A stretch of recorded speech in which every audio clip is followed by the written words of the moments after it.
teacups, it's your girl Monica. Welcome back to the All About the Tea channel. Joining me tonight are teacup affiliates, please. Hey. Hey, what's the lip color of the evening?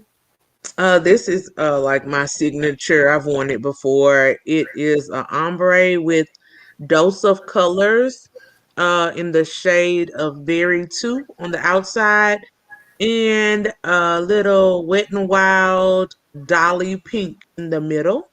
Oh my, okay. This is a interesting combination, but you know what? It's my favorite. It suits you so well. Thank I like it. you. You're welcome. We got Schoolboy in the building. Hey, Schoolboy. Hey. Hey, you all dressed up. You look snazzy for the evening. I did feel like I was going somewhere since we, dragging people tonight, You have to dress appropriately. Absolutely. Also joining us tonight is Teacup affiliate from the DMV, Marcella. Hey. Hi, I love that couple. I love that I'm playing. Lord, I'm here Thank tonight. you. She coordinated and matches the blouse too. And that's a blouse, isn't it? It's very nice. No, girl, this is my active wear. I had to get in my miles before I got on here. So I'm y'all trying to call set me in the my workout ambiance, clothes. class. I'm trying to get these people in the mood, Okay, Bishop will be with us shortly. He's just taking care of a few things, wrapping things up, and then he'll join us. All right, teacups. Teacups. First and foremost, if you're not subscribed to the channel, I need you to hit that subscribe button down below. And if you're already subscribed to the channel, bang that notification bell so you don't miss out on any of the piping hot tea that we serve on this channel. And also, you have to click all notifications once you bang that bell. And while you're down there, while you're at it, you might as well hit the like button. Those likes help us out a lot on this channel. Teacups, on the agenda tonight, we're not dragging Kandi Burruss. I seen the comments. We are not dragging Kandi Burruss, but she has been implicated again in T.I. and Tiny's sex trafficking scandal. So we're going to talk about it. We need to discuss it. And also, NeNe Leaks, our girl is going through it, y'all. Her entire management team has dropped her. So we're going to talk about it. Let's get into it. A website called All About the Tea. She told All About the Tea that during the fight,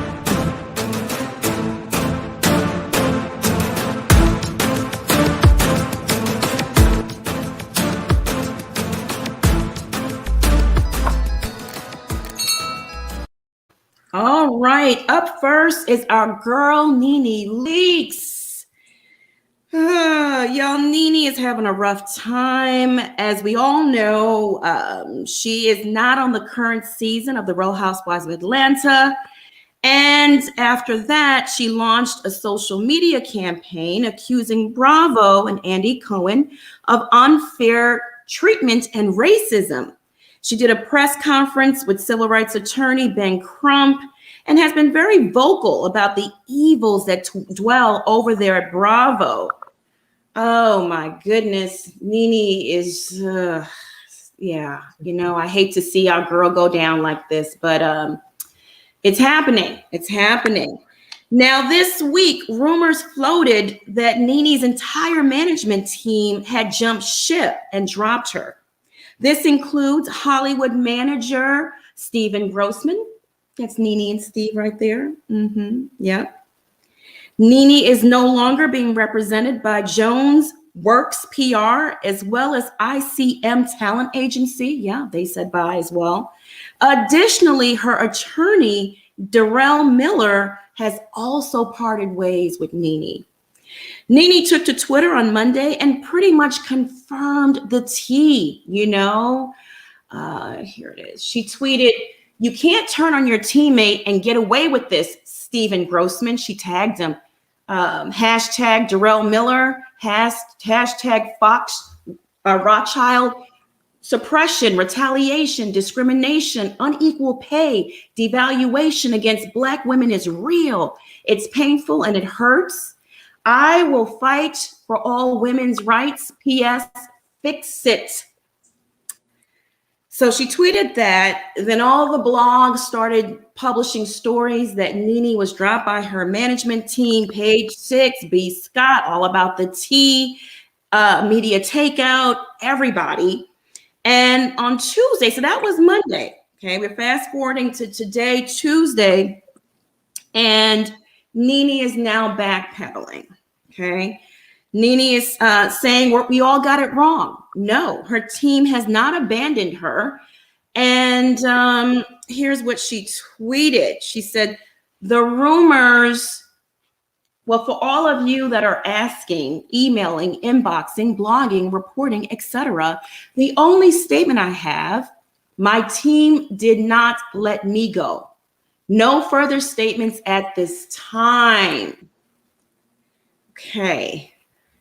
Let me just stop right there and let me have the panel chime in. Plez, what are your thoughts? I don't know. It's all very interesting. You know, when we've talked about this before, I just wish people didn't put everything on social media. If her team hasn't dropped her, great. However, I wouldn't be surprised if they did. There's only so many times you can call people racist and unprofessional, or otherwise allege that they're not working in your best interest and expect them to still want to work with you. If she's really unhappy with the representation that she's getting, she should let them go. I don't understand why she keeps alleging and insinuating that they are somehow working with Bravo against her, or otherwise just not representing her best interest and still wants to keep those relationships and contracts going. So she needs to make a decision. She's pretty much riding the fence. Either you like your management and you believe in the work that they're doing for you and your attorneys and all of that stuff, or you don't. But you can't keep going to social media making these veiled threats and, insinuations, and then still think the people are going to be eager to work with you. She's throwing her rock and hiding her hand at this point, and it's apparent. They're not silly. They're not dumb. They know what she's doing as well. So in her attempts to throw Bravo under the bus, or, shed light, I should say, on what she says Bravo is doing, she's also throwing her team under the bus at the same time. Good points. Here's Bishop. Hey, Bishop. Hey, how y'all doing? Good. How you doing this evening? I'm doing pretty good. Good. I like that chulo look. Okay. Thank you. I appreciate it. I gotta rep my California. You got a drop 6 outside. You ain't know I knew about that, huh? I know you know some things, Monica. Monica, don't have these LA folks in your inbox next.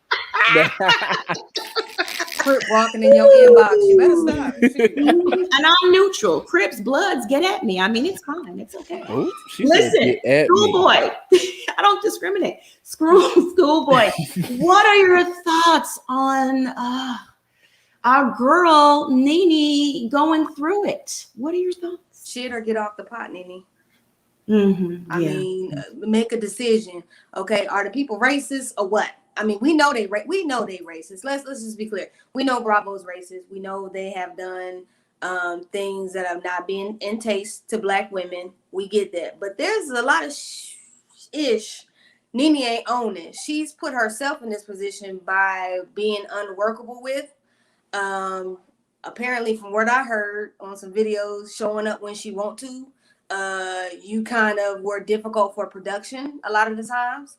So when you thought you was feeling your kiki and you thought you was rich, biatch, and you didn't, everybody respect you and you was asking for renegotiation and you want more money, but then you don't want to give. There's only so much that they're going to do. Let's be honest. A sassy Black woman is a dime a dozen. there's a many of women in Atlanta, you know, that's wanting to be on the show. I mean, from what I hear, Atlanta is like a walking reality show. Everybody trying to audition all day. So, I mean, they could go find somebody else that's got more money, more clout than you, and put them in the same position. I think NeNe failed herself. And then also now you want to blame the network. Some of that you got to own, sis. And even if you say you got all this proof and receipts, man, where is it? And where's the lawsuit? We still don't see a lawsuit. All we got is the Kanye West narcissism online. I need you to pick a lane. Yeah. Marcella, what are your thoughts on NeNe spilling that tea that the team has abandoned her? The blog's picking it up, and then she backpedals and retracts it and says, no, that's not the case. Let's talk specifically about that, because we're going to get into some things. Marcella, what are your thoughts? It sounds like she's a client they can't control. And they probably all spoke with each other and dropped her, and she's going back apologizing for things she do. She is not a client that I would want to, serve, because when they tell her don't talk, she get up there and start talking. So I just believe that she's not a good client. I mean, she came out too soon with everything was going on. She should have did like Mariah, got all her evidence together and then came out and said, boom. She just keep talking about it, and there's no lawsuit. We just looking at a woman that's running her mouth. Pretty much. Let me acknowledge this super chat. Alicius, I'm sorry, I can't pronounce your name, honey. I just let me know. Break it down for me in very elementary terms in the chat. I don't want to screw it up. NeNe needs to go back to her old hair face and humbles herself. Ooh, her toxicity is catching up to her. She's not being blackballed. She's burning bridges. Wow. Okay. Bishop, sound off. I don't know if you heard in the backstage, what I spoke about before you came on. I can bring you up to speed if you need me to. Yeah, bring me up to speed. So basically, NeNe, on Monday, she took to Twitter and she tweeted that her team, her manager, her attorney had abandoned her. They dropped her. She tweeted that. Then all the blogs picked it up. Perez Hilton, B. Scott, All About the Tea, Radar Online, they all picked it up and said NeNe was dropped by her management team. But they went further. They listed the PR companies and everything, right? Here we are Tuesday. I guess people kept asking NeNe, what's up? What's going on? So she tweeted, and I'll put it up on the screen for you. I'll see. This was her response for all of you that are asking, emailing, inboxing, blogging, reporting, etc. The only statement I have, my team did not let me go. No further statement at this time. So that's pretty much the gist of what we spoke about before you got here. She's a loose cannon. This is why I say I like Lanithia. I don't like NeNe. And NeNe is taking over Lanithia's life. And I understand, I like nicknames, and don't get me wrong, because I nickname people. But when you come into a national platform and you go with the nickname, and even when Andy Cohen tried to say, "Oh, I love your name, Lanithia Monique Leaks," and she copped the attitude with him. I remember it was like season 6. That's when she had a horrible attitude at reunions when it started, season 6. And she's like, "Oh, really?" And she had a little attitude, really snipey and real snippy. And I was like, "Ma'am, that's your name. So what's the problem?" But it lets you know she's stuck at being a child, where she wants her way. Whatever trauma she went through, it's resurfacing in business, and she's not conducting herself like a grown woman. She 1 minute she's Lanithia. Well, they doing me wrong. I'm aligning all my ducks in the row. And the next minute she turns into NeNe, a big old kid on Twitter and Instagram or whatever social media platform she on, and blasting folks and thinking it's cute. Because once you see, the thing about it is, once you drop bombs, that's the end. You drop bombs. You're supposed to wait until the very end of the game to drop your bombs, and then blow away your opponent. But you're dropping bombs and then going back and trying to recover and rebuild it up again. Saying, "No, I didn't mean to blow it up, ma'am." There's no back pedals once you blow up relationships, and especially when you do it publicly. Once you blast them publicly, you embarrass them. And do you think they want to work with you after you hurt me and embarrass me? You can go back and apologize all day and night. You can fool me once, shame on you. But fool me twice, shame on me. So you can't try to go back and forth and thinking that folks are gonna work with you. I hope you saved up enough money and you invested very well, because baby, ain't nobody gonna work with you in this business. Yeah. The interracial perspective. Thank you. We have over 3,400 people on this live. Go ahead and hit that like button for us. Please help us out. Good points, Bishop. I'll tell you this. And teacups, because I love y'all, I'm going to drop gems throughout this journey with you, because there are things in blogging that bloggers know that I guess viewers or readers or spectators don't pick up on. We know when someone's bullshitting. And NeNe, I love you. I love you. I do. I really do. You've been my girl. I've been riding with you for a very, very long time. And I'm still riding with you. But I got to call a thing, okay? And I'm going to break down this statement for you guys. For all of you that are asking, emailing, inboxing, blogging, reporting, etc., and all of that right there is just to throw people off. Because once you read that, you're confused anyway, right? The only statement I have is my team did not let me go. No further statements at this time. Did she walk away from them? Okay, so it's semantics. It's semantics. The bottom line is you are no longer with this team. Your attorney doesn't represent you anymore. ICM and Jones PR doesn't represent you anymore. Stephen Grossman and you have cut ties. He's not with you anymore. He's a big publicist, okay? Throughout the years, and he's been with NeNe for years. He's gotten her so many gigs. He elevated her career from just being this Atlanta housewife into a Hollywood star. He made her a household name, okay? Got her on red carpets that had she just, linked up with some ordinary PR person, she wouldn't have gone as far as she is now. I mean, Stephen Grossman really made NeNe a lot of money. So to cut ties with him speaks volumes. And basically what it is when these people keep advising you, but you keep digging your own hole and they can't control you anymore, you're a liability to them. They can no longer negotiate deals with your name because everybody is just very, very apprehensive and standoffish. You're making very, very big claims. And is Bravo racist? Is there unfair treatment there? Probably, yes, absolutely, because we see the case with Mariah that's documented and there's a lawsuit. But were you treated that way? Was that your experience, or is it a case of sour grapes happening here? And that's what I'm starting to feel at this point. Like Schoolboy said, shit or get off the pot, right?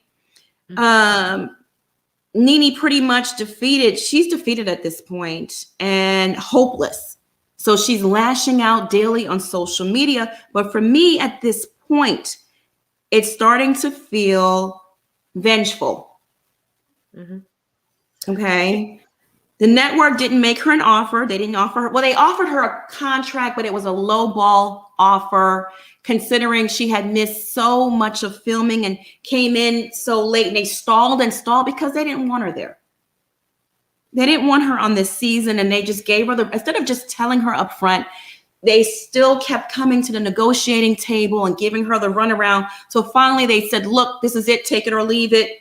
6 episodes, we'll pay you per episode. And she said no, her pride wouldn't let her take it. Luann took it. She took a demoted role. She redeemed herself and, came back.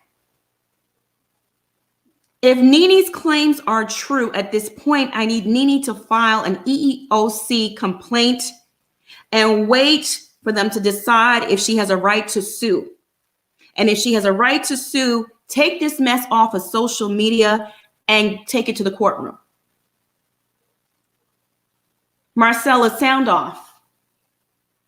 I just said that she has been playing with Bravo, and guess what? She doesn't realize you're not just messing with Bravo, but they have partners and friends, and they're not going to mess with problems. They see that NeNe was a problem over there, and they're not going to take her because she's a problem.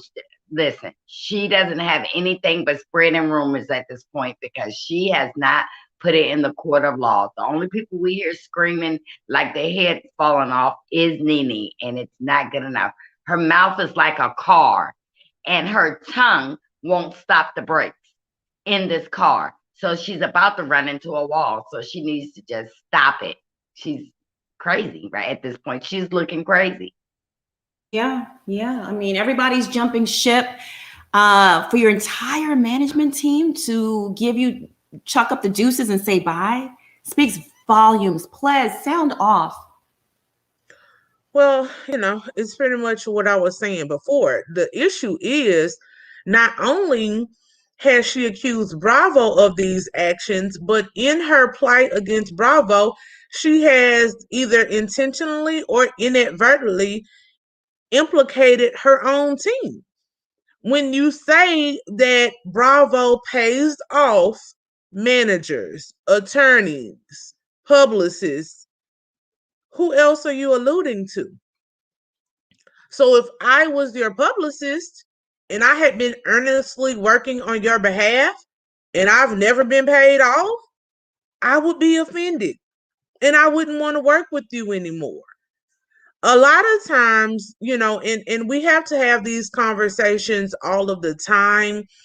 And I know it's hard because it's not fair, right? Life isn't fair.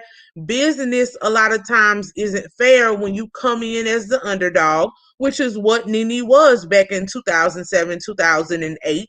She likely did not have either the education or the money to put the right people in place with the proper education to preserve her rights, right? Like she's alleging some of this creative stuff.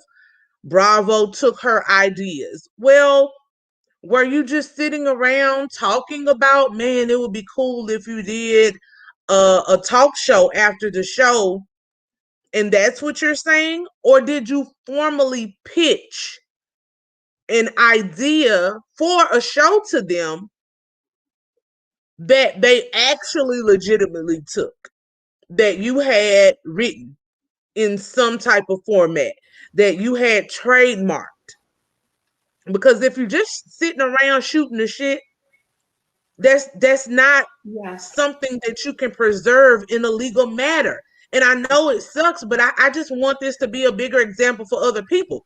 My mother always told me before I even went to law school or anything else, be careful who you share your ideas with. Mm-hmm. And if it's something that you think may be that you can monetize, if it's something that one day you want to do, you may want to wait until you can formalize those things. And a lot of times, I can speak to this as an attorney. A lot of times clients will come to you and they want certain things, but then when you explain to them the law and the evidence that's required and the things that you will need to show in a lawsuit, and they don't have those things, and they get upset and they're mad and they think that you're just lying. And they find someone maybe who will take the case, because let's be clear, like when we're talking about the Gorilla Glue lady, the law is black and white with shades of gray. Right. And that's what lawyers fundamentally are. You get a plaintiff's attorney, you get a defense attorney, and then you get in court and you argue these nuances. But as a professional, it is our obligation to tell you what we truly think of your case. Now, somebody else who, ethics might be a little slippy, they'll take a case for lots of reasons. Exposure, notoriety. The off chance that you do get a settlement, they take, a portion of your settlement. So there are lots of people who will say, oh yeah, I'll take your case. But that don't mean you actually have a winnable case. And I think for NeNe, a lot of this comes off as like entitlement. She wants what she wants because she honestly believes that she is owed it and that she was wronged. And on a moral level, she may have been wronged. But on a business level, we deal with contracts. We deal with the four corners of the contract. You can't just say you stole my stuff if She's there not was even nothing saying really that. there to steal. Yeah, She's if there was not nothing even really saying there to that no steal. more. Yeah. Now she's just claiming discrimination and unfair treatment. She's really no longer preaching ownership. She never really did preach that. She was more preaching, I'm the biggest influencer of the housewives. She never used the word created. She got very crafty with how she worded that. Even the discrimination, like you said, EEOC and other instances would have to come in, and she would still need evidence to show a pattern where other people have been discriminated against. And like I said before, I don't know, just based on what we've seen, I don't know if there's a pattern there, because if she's talking about the housewives, they did the same thing to the white OGs in Orange County. Again, y'all, on a regular TV level, if we're looking at sitcoms, actors, actresses, no shows last 15, 20, 16 years. It's what happens when something is going down in ratings. It's normally canceled. But instead of them canceling the show, they've been phasing some of the other ladies out. And that's just a normal progression. It has happened in franchise after franchise. So I don't see where that's discrimination. To me, it's actually like her wanting preferential treatment. Yeah, that's true. Crystal makes a good point here. NeNe opened a new high wave genre of Black income for most YouTubers, bloggers, and most social media. White people stick together no matter what. Come on, Black people, look at the bigger picture. It's hard to get on board with that. I don't know. Schoolboy, what are your thoughts on this comment? First of all, I'm Black, but I don't have to co-sign everything that someone says is discrimination, colorism, and racism, because everybody wants to throw an ism on there, and sometimes it ain't an ism. Okay, we need to learn to know how to differentiate. Okay, the difference between those. Okay, and I'm speaking to the GED section, because we need to speak to some people and break it down. That you cannot sit here and say that this woman over the years. Now, if you've watched Housewives as much as all of us on this panel have watched, especially Atlanta, and as long as it's been on, if you watch NeNe's progression, about season 5, 6, NeNe changed. She changed into a whole gay man. Okay, let's be clear. Let's be clear. I just want to say this, because it what kills me is on these housewives shows, especially on the Black Housewives show, that yes, honey, and all that stuff. That's been a part of the gay culture. Excuse me. All they did was turn it into, Black women took it and made it popular on the level of the housewives. That's fine. But NeNe has become and morphed to be that gay man. And you feel as though you're entitled, and these people ought to kiss your behind. They don't, NeNe. When you start becoming difficult, when you start to show up to meetings whenever you want to show up, to scenes when you want to show up, come around when you want to, oh, well, no, and I want more money. No, if you came and sat in front of me and you were acting that way, mistreating my production, talking ish to my production, and on top of that, you don't even have a storyline that we even care about, because the stuff that we want to talk about, you don't want to talk about, like your son, Bryson. That's the drama that I want to talk about, but you're not going to bring that to the table, but yet you want to demand millions and millions of dollars from me. I do have to pump my brakes and say, okay, hold up. Yes, I may have created the monster that is you, because Andy Cohen has a lot to do with creating that, but at the same time, I might have to cut the head off the snake if need be, because you're not understanding and drop you down a couple pegs and make you realize that your mouth is costing you money. And that will cost you money even if you rich or poor. Let your mouth pop off the wrong way. You will end up fired with no job. I'm just saying. She's put herself in that position. And Monica, I'm sorry. I'm not going to co-sign everything black when I know intelligently it's not right.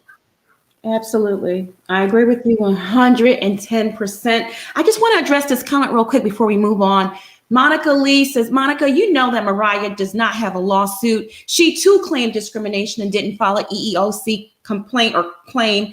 And we have yet to see the lawsuit petition. Well, first of all, she's an owner, right? She's the creator. So she doesn't have to file an EEOC complaint. That's generally reserved for like employees and that kind of stuff. So it's a civil issue. She took it straight to her attorneys and they are negotiating and working things out. So you'll get an update on that very soon. Cynthia Harrington, thank you so much for the super chat. She was cashing Trump checks and her mouth finally wrote a check that her short career couldn't cash. Yikes. Bishop. Sound off. Should we all stick together because we are Black, regardless if we don't agree with the mission or, you know, what are we sticking together for? In the words of NeNe, bah! Yeah. The door is closed. Right. You remember on season 12 reunion, she slammed the computer down and then showed right back up. See, when you're hard to work with, I'm not co-signing that. If you're starting to act like a lazy bum, I'm not co-signing that. You see, there's a time and a place when I stick with my people. But if you're doing degrading things, you acting real raggedy and you can't keep up, that's not Black. You're just raggedy. And I can't co-sign for that. And I don't have nothing personally against NeNe Leaks, but I can't stand NeNe Leaks. And it's a big difference. I heard NeNe Leaks is a great woman to be around. She's fun and she's friendly. But this NeNe Leaks you showed me on TV after season 5, which was season 6, I couldn't stand her after a while. She started becoming real irritable. And from what I heard, she was very hard to work with after that. Because y'all remember she was very snippy on season 6. I said what I said and doing all this other stuff and just being mad disrespectful to her castmates. And you know, people like that after a while, you know, nobody wants to be around you. Now you were good for TV until up to season 7 when you had to go on that little hiatus and she got demoted then. So I'm like, you were a part-time friend. Was it season 8? So you should understand season 8, you was a part-time person. You should have been a part-time person season 13 because that's all you was giving us was a part-time life. So what did you expect more? You wanted a full-time role? For what? I'm gonna see some cars you pulling up onto your house. Ain't nothing really going on. And the only thing that kept you afloat with your storyline was Greg, you know, having cancer, you know, which was a real life thing going on. But after that, can we see what else is going on? Besides you trying to do an apology tour. Okay, ma'am, that's boring. That's word out. We don't want to see it. You know, that's gone with the wind along with Kenya's tagline.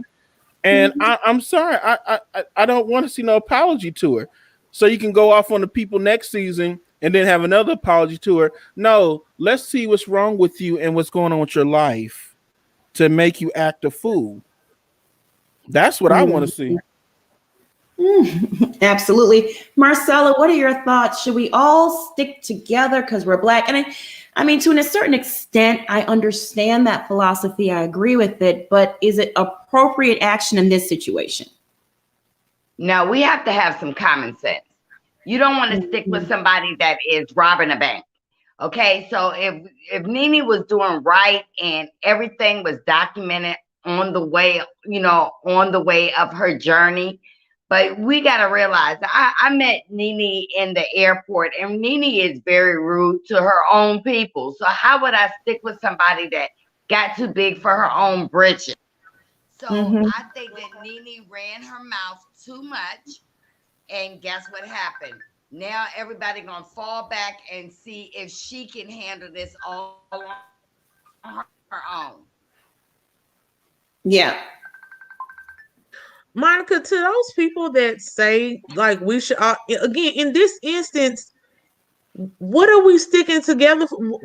We want her, we gonna hold up picket signs for her to stay on Housewives of Atlanta. What is she, again, I don't know what to get behind because I don't know what she's asking.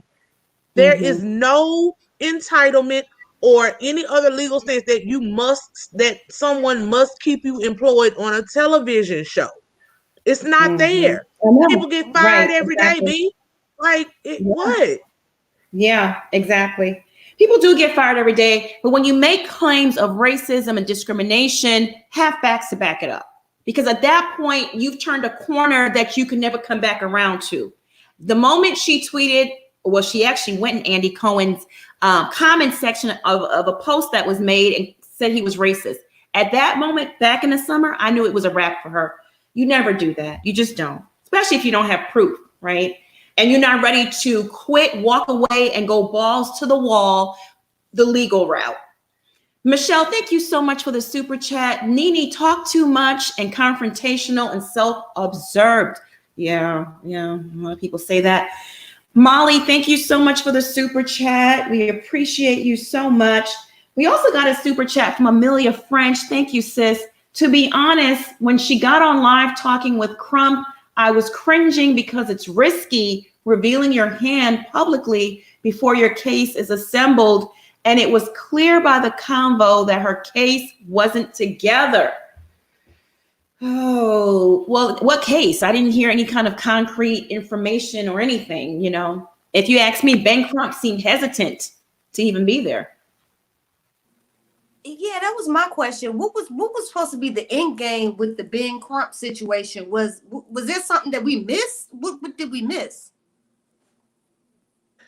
I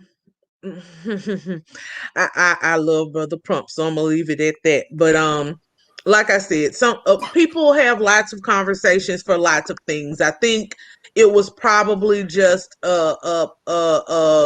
something to throw out there and hope that, I think with his notoriety of him handling civil rights cases, maybe that will be something to entice Bravo in if he was on her team to get the ball rolling or the conversation started. But again, just based on what we can see, they've done this with other housewives. It's not, she just happens to be the OG that's left of the Black housewives. Can Sheree come back and do this too? Can because they've let the other ones go already. She's just the only one left. And I understand y'all saying she's a pioneer in this space.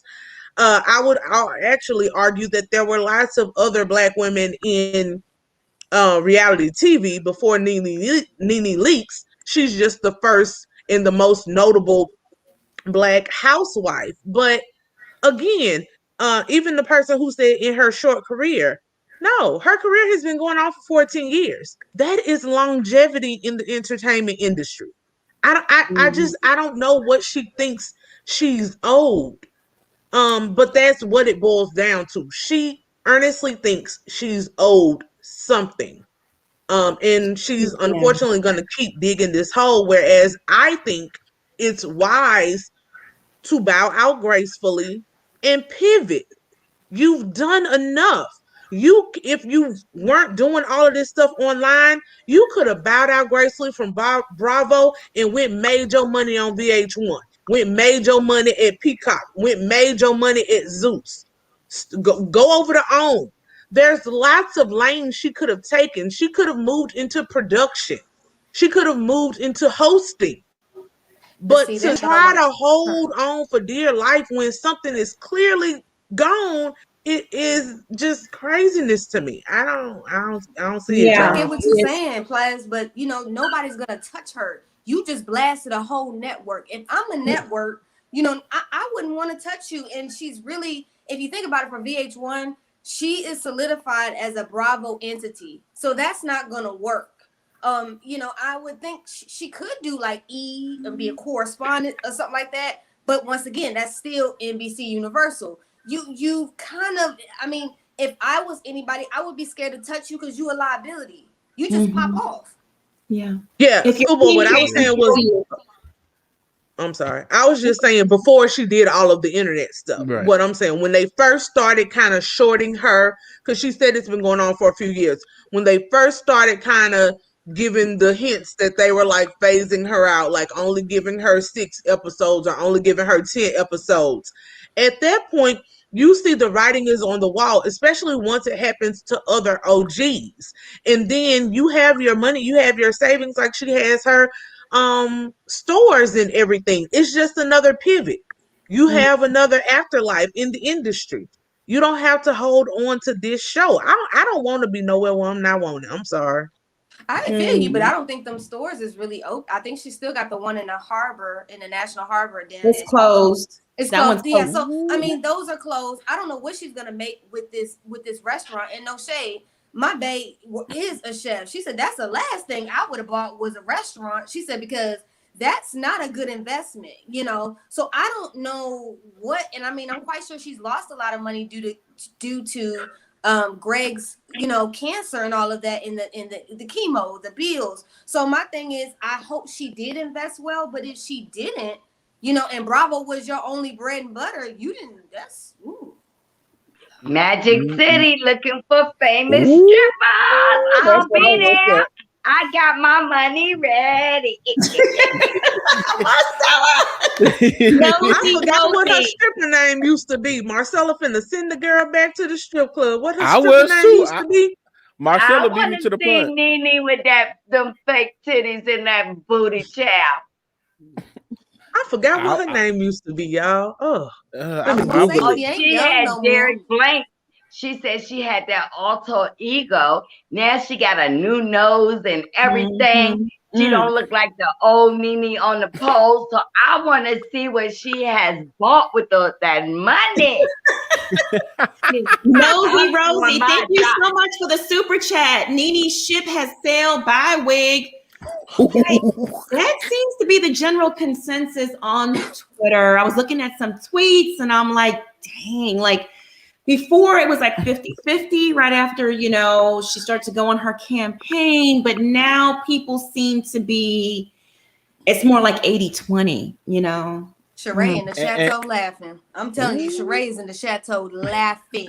Like you was clowning me with her now. lights off. But With you the lights can't go, Vanessa, you can't go to the EEOC without your paperwork. When I went to them, I had a whole school bag. It was like several notebooks. And seriously, several notebooks, binders, receipts. You got to go to the EEOC because what they basically do is put you in a room. They put your employer in the room and they negotiate the money. Come back to me with an offer because I got the receipts. You got to have receipts. You can't just go there and say, they didn't treat me right and they fired me and they're racist. Okay, prove it. You got to prove it. And this is a cautionary tale to men and women. Or since we're talking about a woman, for you ladies, you got to learn to evolve. You can't stay one lane for forever. You have to make multiple streams of income. If COVID haven't taught you anything, that's what it should taught you. And the funny thing about it, when they were doing the reunion, she should have been on her best behavior. Yeah. Because everything is closing down right in front of our eyes. So, you know, it lets me know that she did not evolve correctly because she wanted to stay on TV. Now, what Pleasure saying, I was going to say that before she beat me to the punch. Great minds think alike. You should have evolved to behind the scenes. See, for me, I'm on camera. I have fun doing it, and I love it. When I'm a 40-year-old, 50-year-old man, I'm not going to be in front of nobody's camera. I'm going to get talent to be in front of the camera. How you doing? I'm going to move into a different headspace. I'm going to let my money make my money. I'm not going to be sitting here being, you know, come up with taglines and trying to keep folks entertained. I'm sorry. I got other things to do. But she wants to be a forever 21-year-old. And I'm like, ma'am, no. You don't want to be a Kenya Moore doing stunts and shenanigans on the camera, 50 plus years old. Absolutely. Yeah. Kenya still has lots of entertainment left in her. Thank you. According to plan, she does. Okay. I got NeNe Bravo could tagline. be otherwise, child. Bravo could give my friend a spinoff right now called As the Twirl Turns, and I'm gonna be right there watching it. But who's gonna be in the cast? Let me tell you something. The Rolodex of men, they all got together and said she don't pay on time, and she can't show poor Brooklyn's face. So I don't know. I think even Twirl and the other one, they gone, right? But that would be the thing for As the Twirl Turns. That would be her dating show, baby. We got new men coming in auditioning. Come on, Twirl. Oh, okay. But I'm gonna say she ain't got no family. Who's gonna be in the cast? No. We're auditioning new suitable suitors for my Kenya Moore. That's what we're doing. As the Twirl Turns. Come on, Bravo. I love How Kenya, long is but the booty gonna hold? The fake booty gonna hold? Oh, child. Okay. I mean, you know, look, the You had to people go in there. Atlanta, based on my IG feed, the people in Atlanta love a good fake booty, baby. So it don't matter. Oh. Everybody got a BBL. Like you get a BBL. You get a BBL. They like the fake booties like Portia. Portia went to the right doctors. You see, It looks she was natural. thoroughbred. But hers were in Mexico in the 90s. It's droopy. It's pencil shape. She needs to work on that. She needed. God. Y'all leave her alone. It ain't that. Y'all late. I'm still in my mind on the party bus on my way to Magic City. So my tagline for NeNe would be, I used to be on Bravo. Whoa, I'm at Magic City, hoes.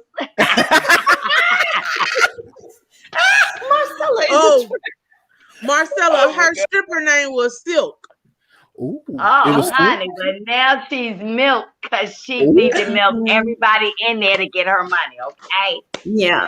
But me and my husband agree to get on the party bus right now and say, NeNe, meet us at Magic City. With me, you know, we need our little entertainment. And have Greg ass there too. Azealia, she says that's if you want to mediate. You see, with the EOC, it's not up to what you want to do. If you have a case and you don't want to come to some sort of settlement, they have to give you a right to sue. They literally can say to you, you don't have a case here. You can't sue. Goodbye. You just don't have a case. But if you have a case, before they even say, okay, let's go to court, they force you to mediate the situation. You're pretty much forced into it. They don't want a big old drawn out courtroom battle. They don't. So yeah, so that's that. All right, y'all ready for this Kandi tea? Y'all ready to move on to Miss Kandi? All right, y'all. So first it was Sabrina Peterson that linked, I played that video where Sabrina went off. Y'all want to see it again, where she went off and she was talking about Toya, Kandi, Lauren London, all being, all having knowledge of the situation. They know what's going on, is what she said. Y'all want to see that again? Or yes. Okay, well, let me just go ahead and pull that up in the Refresh meantime. their memories. Oh, yeah, I can do that. Let me go back and pull that up. Just give me a few minutes. Let me find that here. But in the meantime, we're going to pray for our good sis, NeNe, because, at the end of the day, we only want the best for her, right? We do. We do. Yep. Yes. I hope that she's healed and is restored in whatever way will work for her. Yeah. And you know what? She hasn't done any egregious to the community, and she haven't done nothing wrong, but she needs to learn to put things in a certain, category. That's the only thing we're worried about. Don't throw out salacious terms. And some of us can see some of the stuff you're saying, but you got to have it concrete. You just can't say, this is why I tell people to read the 48 Laws of Power. I'm not just saying that to be saying it. You need to know how to maneuver around these people, because you are in the court, whether or not you believe it or not. You're in the court of a kingdom, and it's called the United States of America, and it's a corporation. Do you feel that NeNe needs therapy? Yes. Big time.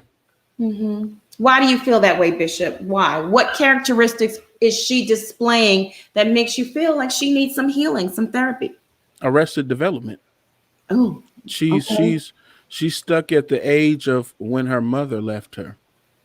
She's stuck at the Oh, age of when she was hurt by her uh-huh, mother. You know, uh-huh, and she needs to deal with that. And she needs to deal with when she didn't have the right father and she had to go look for mhm, her real father. That's detrimental and a blow to a person's ego when they're not sure of who their parent is. So I can only imagine how I would feel if that happened to me. Be so angry and always lashing out at people and then hiding behind a persona. It's like, mhm. okay, you can sit there and dish it to people, but she's the type of chick that can't take it. Because when people shoot back at her, she gets in her feelings and get mad. But I'm like, hey, I thought we was all kidding. You know what I mean? Mm-hmm. Mm-hmm. Plaz, do you think that NeNe needs therapy? And why? Why do you feel that way? Oh yeah. I mean, anytime something traumatic happens to you, you need therapy. And people seem to think that trauma stops at childhood or at as a young adult. As long as you are a living, growing, breathing human, you have the capacity to be traumatized, to be hurt, to be disappointed. It happens to pretty much all of us every day. It's Mm-hmm. not what happens to you, it's how you react to it. And so right now, again, she's in a fight. She's like in survival mode. She's fighting for her life. And so that's why I said I want her to get all the healing and restoration she may need. Unfortunately, a lot of times restoration doesn't come in the way we want it to. It doesn't come in an apology. It doesn't come in money. But whether or not it comes, and I'm not saying she should give up her fight. I think she should. But she also needs to take some of the emotion out of it and get good advisors that she trusts and actually analyze her case and everything that she's dealing with. And then once she's done that, she will need therapy to let this go. A lot of times we don't get what we feel we should get, but we still have to keep moving. And in that instance, it's like, the cliche or the old saying goes, forgiveness is not for the other person, it is for you. And she cannot stay in a bitter or unforgiving state forever because that will continue to just affect her relationships moving forward. I don't think, I do think some things are salvageable. I do think there's somebody out there that can work with her. Now, she may have to start at the ground up again, but I think there are people who are out there. Her name is still good. She still has her personality. That's something you cannot take away from her. She can invest some of her own funds, but she Yeah. can't keep dogging everybody who works with her and expect other people to want to keep working with her. Good points. Good points. Marcella, thank you for the super chat, girl. You ain't have to do that. She says NeNe is reaping what she sowed. True to an extent. Yeah. Yeah. Yeah, and do you think it's right how she's pulling Portia into this and calling Portia out for not supporting her boycott and calling out Dwight for working with Bravo? Schoolboy, sound off on that. What are your thoughts? Huh? Let me tell you something. You ain't gonna mess up my bed because you out here that fumbled and tumbled yours. Excuse me. You would not be coming over here and get mad at me because you fumbled and tumbled yours. You did not handle your business right. This is and just like Pledge just said, sometimes your L comes in a different form. Her L is coming in this form because you created this. So now sowing is easy, reaping is hard. So now you got to reap what you sowed the entire time, past season 6. Because I'm with Bishop. After 6, you was getting you was feeling yourself. You thought you was better than the cast, and now you dealing with it. How you gonna threaten Portia on social media about her needing to stand with you? She has a small child she got to feed. Now, Mhm. don't get me wrong. She got child support from then, he gonna come through, bald head gonna come through. He gonna, do what he need to do. She ain't gotta worry about that. But at the same time, she still has a household that she has to take care of. I'm not finna just jump Hot out dog here team. balls to the walls because you acting crazy. No, because that's not my Mhm. experience. And remember, Portia came in way later after NeNe had been starting these antics behind the scenes, you know, that were already going on. And I'm with Pledge. You should have had a transition. You didn't have a transition plan? Ma'am, you didn't have a transition plan. Vicky Gunvalson was already, you know, she had her things together. Tara had, you know, these other housewives had transition plans. You didn't have one. You thought you was gonna ride out and be on TV all your life. Ma'am, I need you to grow up. You in your 50s. Yeah. Yeah, absolutely. Patricia, thank you so much for the super chat. Plez, you definitely support Kenya's craziness, but NeNe, what's up with that? I'm perplexed. Ooh. When did I say I did? I said I don't see any discrimination, or NeNe hasn't given me a cause to rally behind. Kenya didn't call anybody racist. We haven't talked about my feelings on NeNe when she was on the show. That's comparing apples to oranges. Those are completely different things. Kenya does not do these antics off the show. That's one reason why I actually like Kenya. Kenya keeps her beef on the show. She's playing, I ain't gonna say a character, but she has a specific focus on the show. She keeps it with the ladies. She's not going off on random people on social media, tagging social media. If she has a business gripe, to my knowledge, she takes it up with the business people. She's never made any of her behind the scenes business public. So that's what we're talking about. I liked NeNe on the show. I thought she was good for TV. What we're talking about is NeNe, or as Bishop said, NeNe Leaks, who is trying to bring allegations in her personal capacity off of the show. So me liking Kenya and NeNe, those are two completely different things. Two different people. I'm gonna have to agree with you, Plaz, a little bit. Okay, Kenya does take the shenanigans off camera. Season 11, when she was fired, because she wasn't there for season 11. She was there for season 10, got fired for season 11, came back season 12.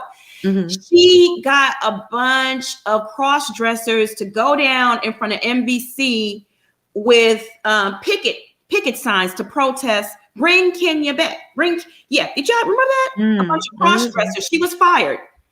Every Sunday, she kept stirring up drama. This is while she was fired on social media to distract attention from the episode. The biggest stunt she pulled while she wasn't, but let me tell you, still, this is still harmless, right? Because she's not calling Andy Cohen a racist. These kind of stunts, when you're fired, in my opinion, okay. But where Kenya crossed the line for me was when she lied on her daughter's birth date to trump the premiere of the season 11 Real Housewives of Atlanta. She claimed her baby was born on the 4th, right? November 4th. That's what on November 4th, she made the huge announcement. My daughter is here. The big, birth, blah, blah, blah. People magazine, she gave them the exclusive, but her baby was really born on the 3rd. So, I track stuff. I've written several blogs about it.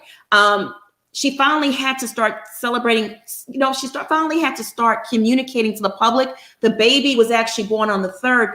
And she's appeared on Watch What Happens Live, where Andy has asked her, what's your baby's birthday? Which is a kind of a weird question to even ask somebody, because they wanted her to publicly admit that she lied. Kandi even asked her on camera, which is a strange question, because you typically don't ask a co-star, what date was your baby born? Asked her right on camera, and Kenya had to come clean and say the real date. So Kenya, she's the stunt queen. Yes, we know she doesn't play games, but she doesn't take it as serious as a racism claim that may not be true or she can't prove. But she's a stunt queen off camera. I gotta say. Yeah. Well, thank you for that education, child. As I've told you all before, I watched the show. I'm not really big on, I don't have a Twitter. I don't follow any of these people in real life on social media. I'm not that invested in these shows, y'all. If you are, great. I'm not. Well, I get paid to do it. I get paid to do that. So no. I'm not talking about you specifically, Yeah. Monica. I'm saying like for other people who ask me, because I've been asked these things before. People come in my inbox all the time with the look at when Kenya did this. I don't know any and everything Kenya more than did, y'all. I'm not trying to know it. When I speak, Kenya Moore, there's nothing wrong with liking Kenya Moore. no, but what I'm saying is I base my opinions off of what I see on the show. Mhm. I don't go to all of the blogs. I don't go to all of the Twitters and the Instagrams to see what these people are doing outside of Sunday night at 7 p.m. Central Time. That's it. You work, players. You work. Tell them you work. PhD Bunny. Well, that's my job too. I mean, that I work. My job is to chase the tea, and I get paid to do that. I do. Absolutely, and you do a great job at it. But I'm just speaking to the people who ask me why I like one person. Listen, she built a niche for herself. And I'm not gonna lie to you, Kenya is really good at what she does. She is entertaining. That whole twirl when they were in Antigua when she was gonna fight. Kenya is a smart young lady. I will give that to her. Kenya is everything Candace wished she could be, to be honest with y'all. Kenya is a professional stunt queen, and she takes it to the limit. I mean, to hire cross dressers to go down in front of NBC and protest, bring back Kenya Moore. That shit was funny. I ain't gonna lie. She's smart. She is. EHC Bunny says Kenya never said the child was born on the 4th. Yes, she did. I have the People magazine quote because you know I went digging. On November 4th, People magazine announced on their Instagram and in their publication, the print and digital form, that Kenya Moore's baby was born, and they got a quote from Kenya Moore, okay, on that date. And that was the premiere of the season 11 Real Housewives of Atlanta. She announced the birth on that day and made it seem the baby was born that day to trump upset the premiere. And she wanted to, manipulate numbers and stuff. She wanted all the focus to be on her baby, which to me, you don't use a baby as a pawn. That's taking it a bit too far for me. She takes it too far. She does. She's good at what she does, but she using that child like that always made me feel the child was an accessory to her. And do I feel like Kenya doesn't love her baby? No, I think Kenya loves her baby, but I do feel she takes stuff too far. That's just how I feel on the matter. When she had the baby in the bathtub, do y'all remember that scene, season 12? It was a bubble bath, and she submerged the child in the entire bubble bath. The little infant baby that was like 2 months old. She submerged the whole baby's body in the bubble bath and brought her back up. Kenya Moore is a child. Well, like I said, my views are based on what I see on the show. I love Kenya on the show. I liked NeNe on the show. So what we're talking about now has nothing to do with my opinions of what NeNe did on the show. And let's be real, Kenya's smarter than NeNe. I'm just saying. She as sometimes she can be crazy, but she learned to work things into her favor. She was Miss USA.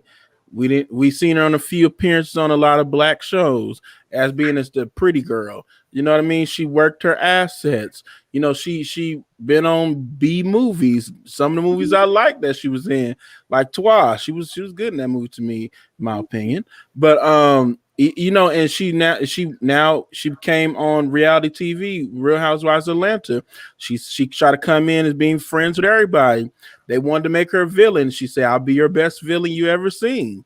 You know what I mean? So she works things in her favor. But NeNe, what progression have you done? Like the characters you played on them TV shows were you.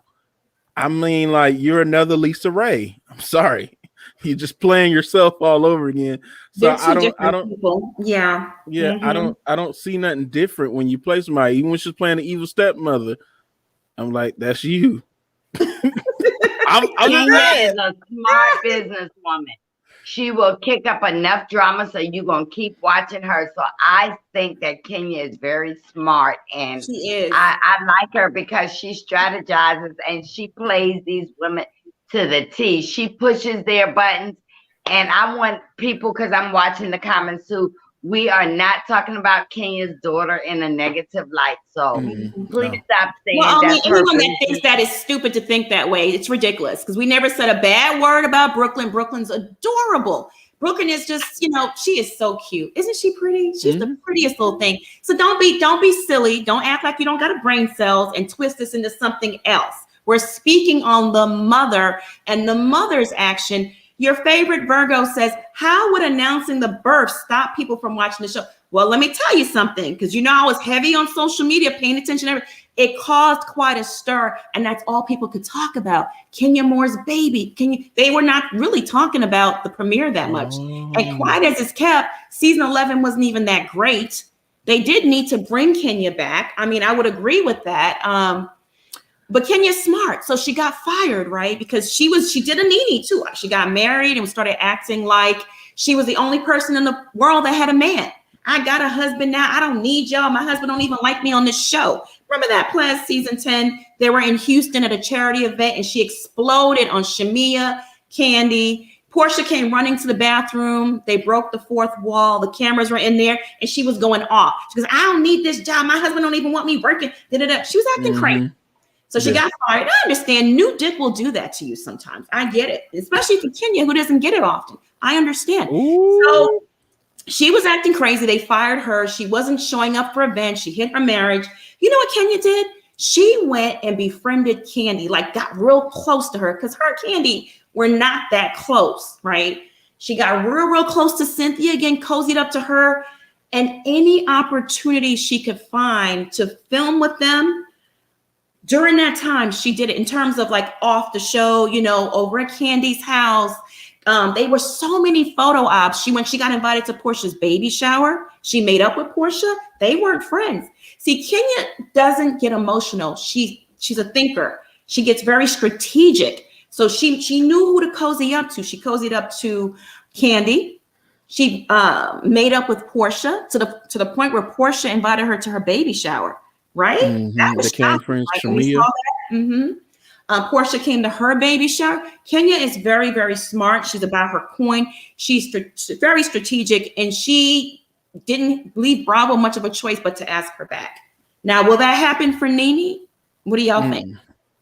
No. Is she friends with anyone in the cast anymore? I don't know. The way she dogged Cynthia's wedding, I was like, if they gotta pay me. And Mark is making a mistake going against Kenya because she is already working on that, allegedly. I mean, do your thing, Mark. He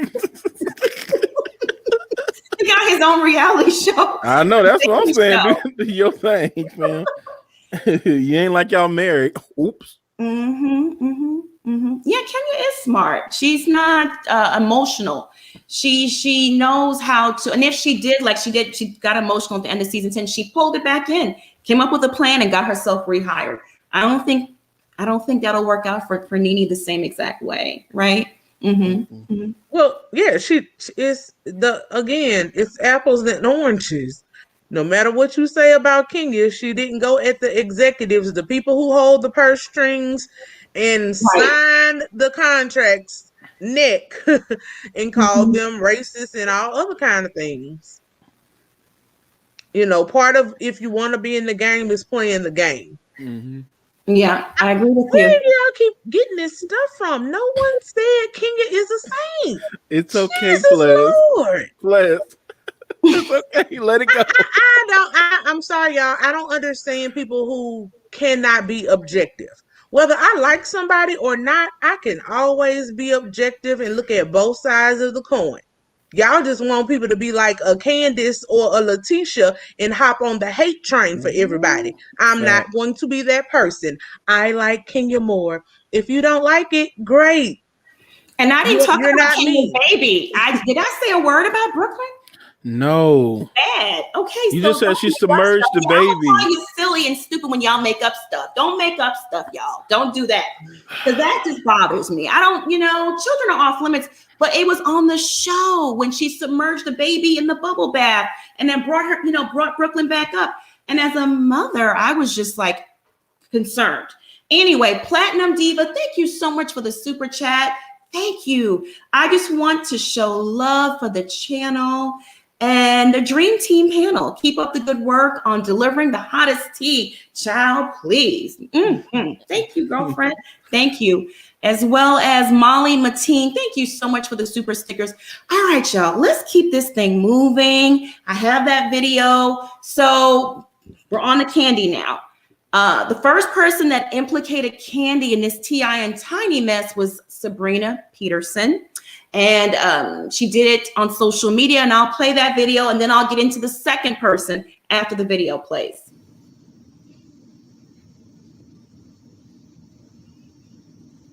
No, to this day, no, like, so don't, T.I. can't fucking speak for me, bitch, Keisha. Like, as many fucking pills that he done forced down bitches' throats and this and third. You know, like he done victimized so many women in Atlanta. So many women have been victimized by T.I. in Atlanta. Don't let me start this conversation. Don't let me even start that conversation.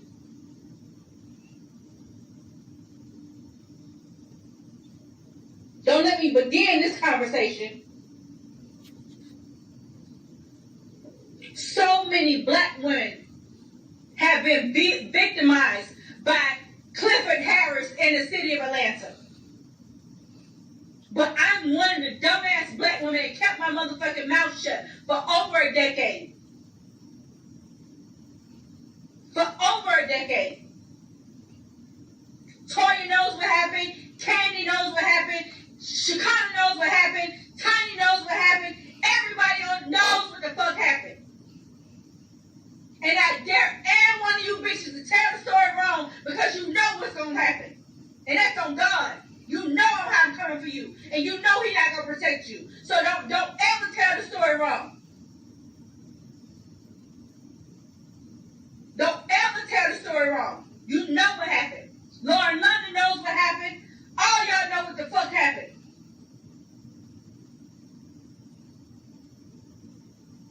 But y'all all simultaneously try to like, oh, Sabrina's crazy, paint a narrative, this, that, and third, this, that, and third. That's what people do. That's why it's hard to be a black woman. It's hard to be a black woman and a victim. This is why it's so hard to be a black woman that has been raped, that has been victimized, that has been assaulted, that has been anything. Yeah. All right, y'all. Keeping on. Keep this thing moving. So that was the first person that implicated Kandi. Well, actually, she's the second, right? Phaedra and Portia brought it to the show. They said Kandi had a sex dungeon and she was going to drug Portia and all this other stuff. Then it came out at the reunion that Phaedra heard it from a producer, and that's why she brought it to the show. She didn't know directly. Anyway, the rumor about Kandi, sex dungeons, and drugging, it's been out there. Sabrina says now, Kandi knows, Lauren London knew, Toya knew, all these people knew. Now, NeNe Leaks is implicating Kandi in this mess as well.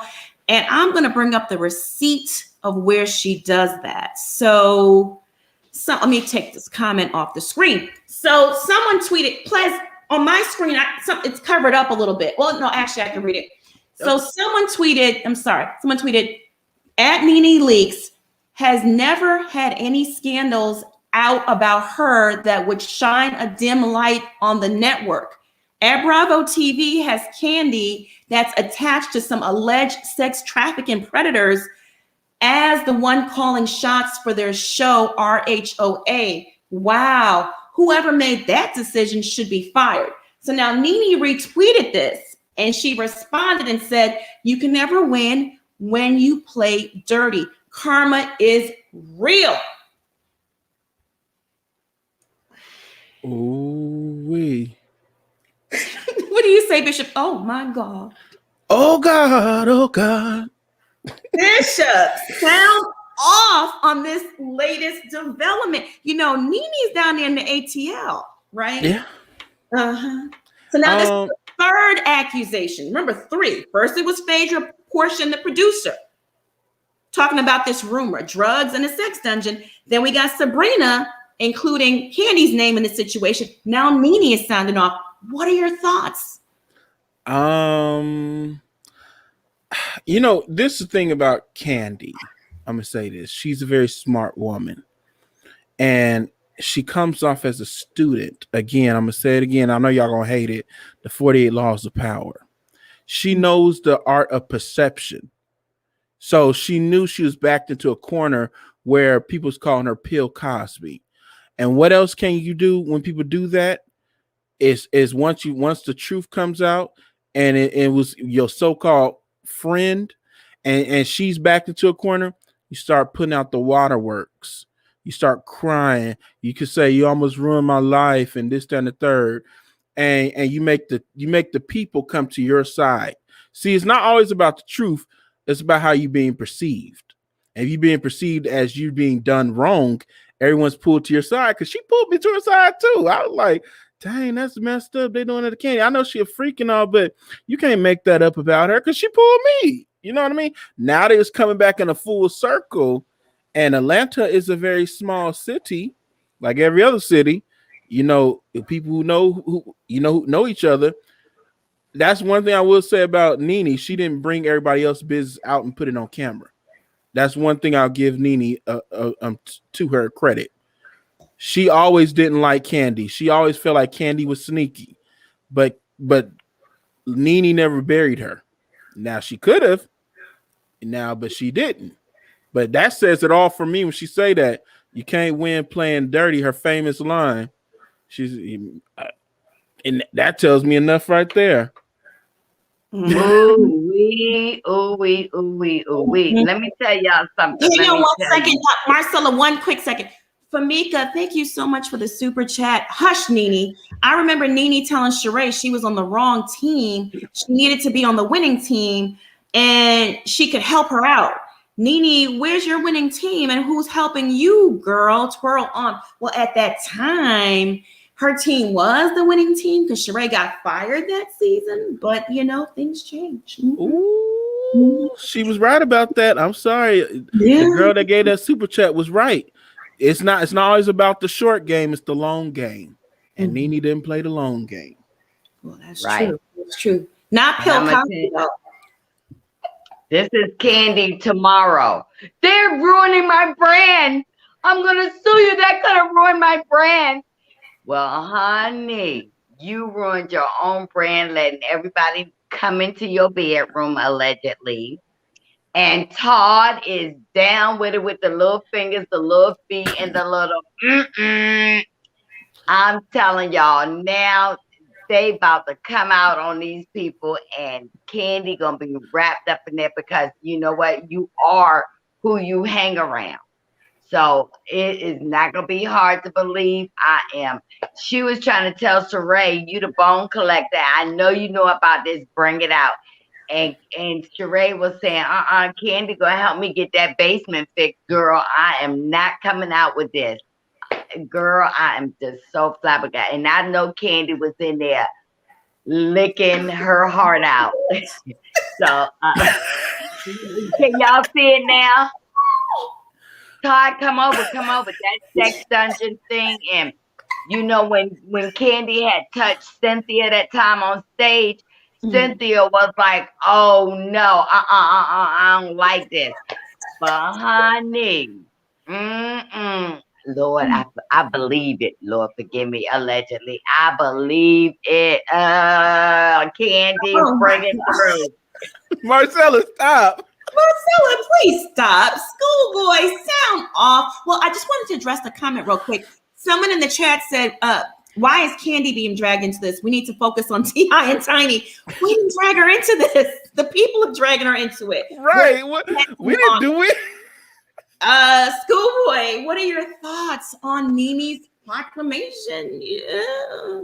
I mean, that happens in every city. Every city is a small town. And when you are affluential, you have money, you hang around in certain groups. And let's be real, everybody know Kandi hang out with Kandi and Todd, hang out with them, Rashida and Kurt, a little Scrappy and Bambi. Like, yeah, it's the same culprits at the same events at the same thing. And the thing is y'all don't get it. I was in the military, okay? I had friends that were linguists, and I had friends that did G14 classified jobs, and they couldn't tell nobody what they did, but we knew what they did. When they stake out somebody and they sit there, they watch everything. They watch your comings and goings. They watch your friends. They watch who you associate with. Why do you think they rolled up over the candy house when Apollo had all that stuff up over there? Because they're watching. They watch everything. So if there is any implication of them being involved in any sort of way, it's going to be found out. Now, I'm not here to be the judge and jury and say that Kandi is out here, dropping roofies in people's drinks and tearing them up, in the bedroom after she, dropped the roofie in the drink. I think that they just freaks. And I do think they, like to experiment, Ty run around here with these 2000s braids, trying to act like he young again, Tommy Pickles.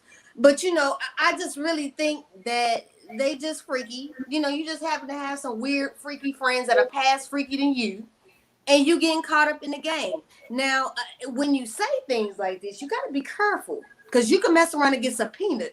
See, NeNe, you're doing too much. You might want to hush, because you might get subpoenaed, because somebody gonna say, well, do you really have proof of that? Because you got online and said that they were involved. So what do you know, and how much do you know about whatever's going on in the situation? It's just, I don't think I'm trying to give folks the benefit of the doubt. T.I. and Tiny, now they need to go to jail, okay? But them two, I don't know. I just think they freaky like Iman and Tiana. They just you need to watch your freak level and who you letting in your bedroom, because this is 2021. This ain't the 70s where it was all free love. We need to be thinking about that. But what are they doing to these women that they have to sign NDAs, though? But I mean, if I was famous, like she said on the show, are they sharing women? Because it's a small circuit of strippers and sex workers in Atlanta. Well, they could be flying in girls. I don't know. They could be doing it in different cities too. You got to think about it. T.I. and Tiny stuff did not always happen in Atlanta. They had stuff that happened in Florida. They had stuff that happened in California. I mean, they had stuff in different places. So they could very well, hey, remember, Todd is from New York. They do go to New York a lot. They could be, fool out line with people down in New York. We don't know what they're doing outside of that. But the NDA is to protect them so they don't get caught up and somebody decide to say, oh, I'm going to go to the blogs, like Michael Darby got caught up with that girl with them pictures in his drawers. People just nowadays, they take, cameras and video, and the smaller the phones get, before you know, we'll be able to put it up on the side of our ear. Mm-hmm. AG, thank you so much for the super chat. Plus, what are your thoughts? Well, NDAs get signed for a bunch of reasons. All it is a non-disclosure agreement.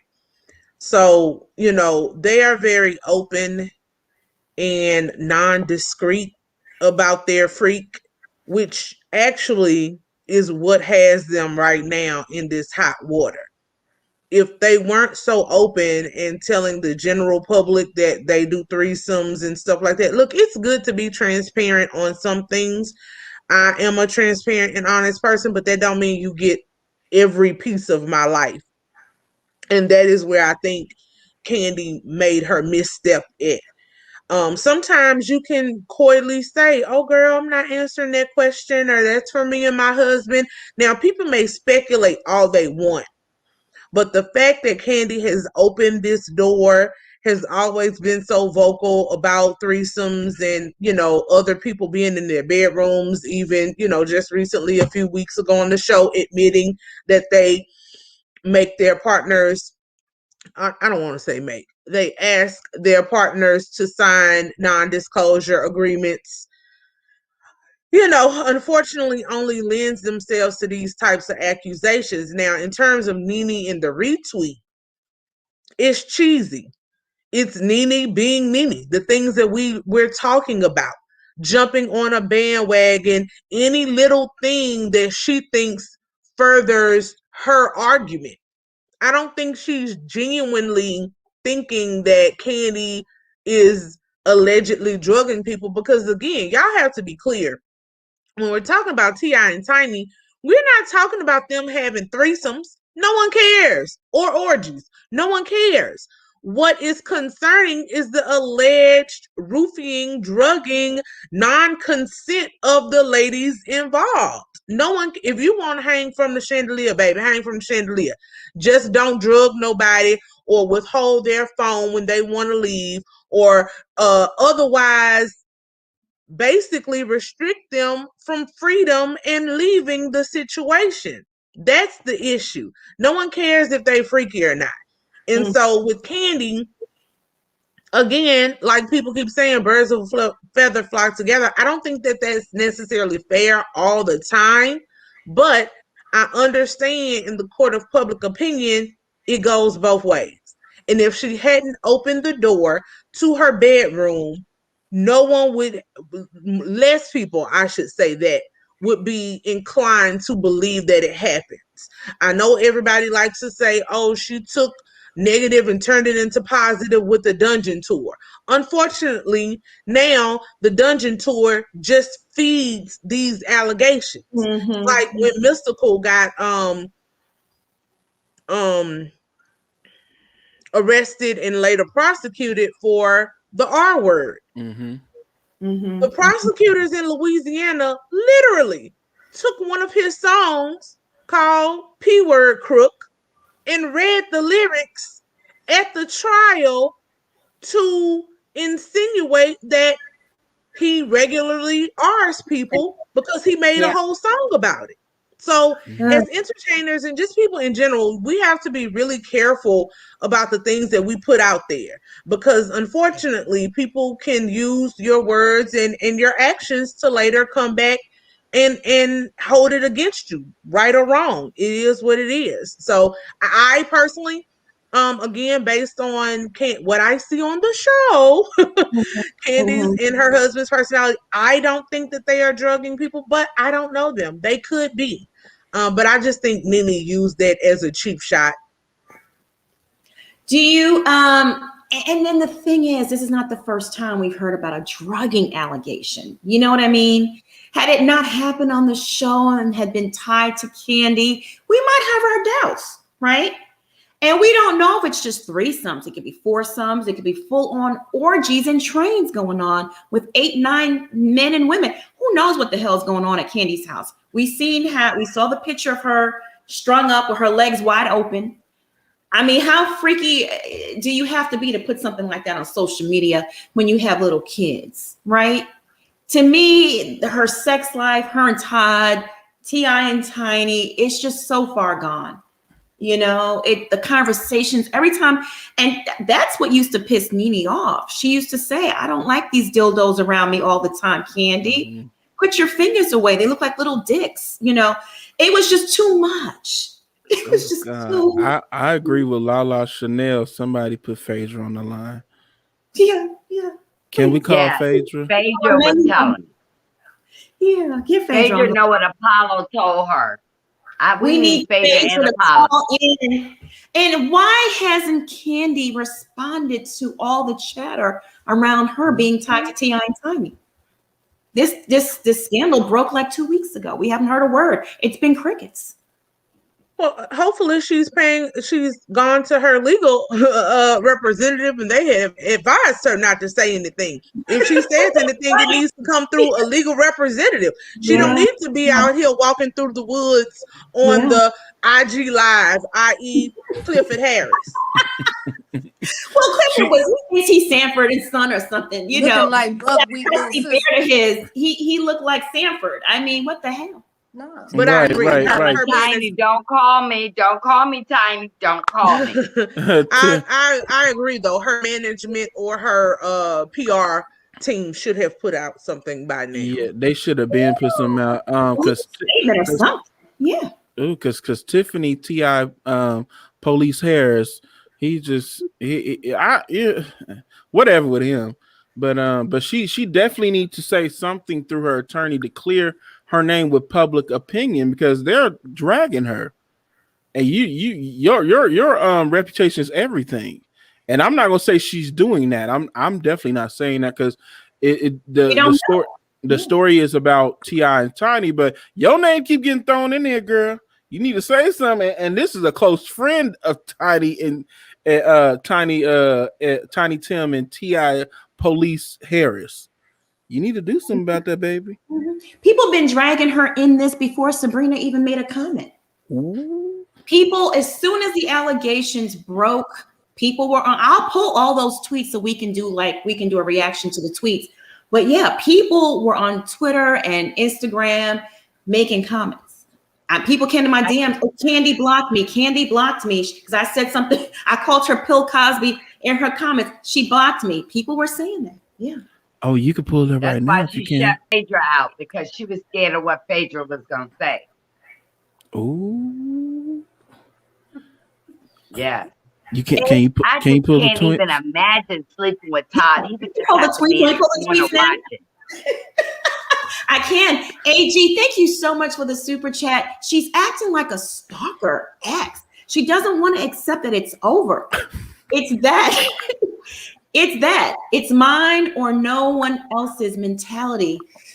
Oh, I feel so bad for NeNe. Oh, Patricia, thank you so much for the super chat. Bishop hit that stanza. Every man want a woman. Ah! Every man wants a woman. All right, y'all. Y'all know how these teacups get down. Somebody came in my DMs while we were on here, and they hit me with this receipt for Kenya Moore and her baby's birthday. Here we go. The People magazine article. Here we go. All right. Real Housewives of Atlanta alum 47 gave birth to daughter Brooklyn Doris Daly at 9:39 a.m. Eastern on Sunday, November 4th. People can exclusively report. That's what she went to People magazine with. But Brooklyn was actually born on November 3rd. That's She wanted her to be the birthday of Obama. President No, she Obama. wanted her to be the birthday of the Real Housewives of Atlanta season 11 premiere. And you know that's very interesting because I want to name my daughter Alyn Doris after my grandmother Doris. Aww. Her birthday is November 1st. Aww. I'm gonna let you make it because you said that's your grandmama. I always loved Kenya. I loved Kenya when I was a kid. You know, I love Kenya, but you know, sometimes you doing some weird. I'm like, Kenya, calm down. All right, I'm going to take some calls while I'll pull those tweets up because Bishop wants to see the tweets. I am going to pin the call-in link to the chat. There you go, and I'll pin it, and then I will pull the tweets up. And listen, where there's smoke, there's fire. This is like the fourth time we're hearing Kandi's name being thrown into the mix. Like I said, when the accusations first broke, Twitter exploded and they started naming Kandi. Phaedra was right. That's all I saw was Phaedra was right. And don't you find it ironic that the show is going on about this sex dungeon thing and she's talking about NDAs when it broke? Mm-hmm. Don't y'all find that interesting? Well, it's gonna be even interesting moving forward because you're gonna have Strippergate and the whole bachelorette party that she leads. And she doing that whip and she walking that woman around the house too. She leads it. Ooh. Hey, Princess. Hey, Princess. Hey. I left Nuno across the room today. It's just me. I need okay. Thank you, Antoinette. Please do. These teacups are so messy. I love it. Mm-hmm. Oh, y'all waiting on Monica? Hit the like button. You need more likes. Yeah. We had over 6,000 people on this chat a few minutes ago. Please hit that like button. Please help us out and hit the like button. What are your thoughts on everything? NeNe, her management team dropping her, NeNe implicating Kandi into the T.I. and Tiny allegations. Sound off, Princess. Okay. As you said earlier, this is a game of semantics. You have to look back into NeNe's past. She's very wise when she plays on words and a strong suggestion of certain things. And then she'll go back and be like, who said that? I didn't say that. Or like, you know, the thing with Giovanna, I didn't say they recorded you, but I said we had audio of this thing. So I don't see this situation no different. She likes to play the game with words. Poor Miss NeNe. I'm a fan. Now I pay attention to her less than I used to. She has a lot of talent, but now it's being misplaced because she has a big head. If you listen to the fans like in the streets, I've heard that you walk up to her that she has a nasty attitude. I really don't want to think that Miss NeNe is nasty like that, but I can believe that Miss NeNe is nasty like that. Can I just tell you a quick story real fast? One of my good friend's mother saw NeNe at the airport, and she walked up to her and she said, NeNe, can I take a picture with you? She looked at her and said, of course not, and kept walking. Yeah, NeNe's not very, very nice to fans, allegedly, you know. So, all right, Princess, I'm sorry, honey, I didn't mean to interrupt you. Well, that's good tea. You know, I've heard that she's nasty. I've heard like Funky didn't even said months ago that when this dropped, that they don't like her anymore at the Bravos and things, that she has a nasty attitude. And some people, they already are vicious, you know, by nature, and money will inflate your ego and make you worse than what you are. Let's be clear. Let's come from our history. She did used to shake that thing on the pole, because I know several women and they rest on pretty and they rest on dancers. They have a tendency. A lot of them do have a nasty attitude, and they are quick to be like, no, don't talk to me. So that was second nature to her. So now you throw a Trump check in the bag now. So now she's got this money, and she done bought the new nose and the hair and the booty and the breasts and got it lifted, tucked, thrown in between, and probably euthanized down there, whatever. You know, she done got everything taken care of. So now you cannot touch her. And she thought she had a friend in Andy. But let's be clear, these people are gatekeepers. And now you've not insulted your boss, but you've insulted a whole brand. You've insulted a whole conglomerate of people. Your NBC Universal is huge. You're talking about not just across the United States, but across the world. You cannot do this. And she probably thought that they needed her. She thought that they needed her, and she had gotten beside herself thinking that she was not disposable. And she had a couple of shows down in pipelines or whatever. And then she has this Broadway career, and she has all these things. And I do think that she probably has invested some of her money really well. I'm hoping, you know, I've heard she has little things, and she thought, okay, I'll just move on to this, or they'll get my back. All the housewives will get my back. You can never bet on anybody but yourself and what you got going on. And when it comes to the industry, she's been in the industry long enough to know that once you rub the gatekeepers and the elite, it's not the Illuminati, it's the elite, okay? The people's in them rooms. Once you rub them the wrong way, all they have to do is whisper in another person's ear, okay? These people don't even have to know you. They're going to say, NeNe Leaks, we won't even see her. Or they'll look at you in your face and act like they're going to entertain you and have no purpose with you, no intentions of doing any business with you. And you won't get auditions. You won't get jobs. And I think she has bitten herself in the butt, not in, you know, honey, she done turned to back bends all the way over in the wrong way. Okay. And it's unfortunate. And she probably has a non-compete clause with Bravo. You know, she thought she was having the good lawyers, and she just, her mouth writes her checks that her behind can't afford to cash yet. She should have been silent.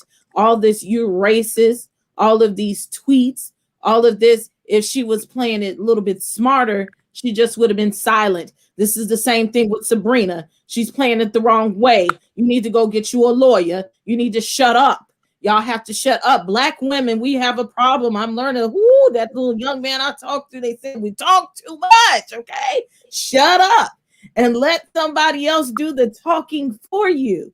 Okay, that's what you paid them to do. Your PR person is paid to talk for you. So if I was a PR person and my client went rogue, I'd probably stop working with you as well, because I have all these other clients with money and I have to look at, do I want this one client or do I want to save all of these other clients? And they have to do the smart thing for themselves as well. Everybody's got to eat outside of Lanithia, okay? I don't know why Lanithia invested in the Lanithia right now. It's not a good look. I know George is open, but baby, I wouldn't have opened that, okay? Because you can't turn up in full capacity. So what was the point? But if y'all show dream, boo-boo, I pray for you.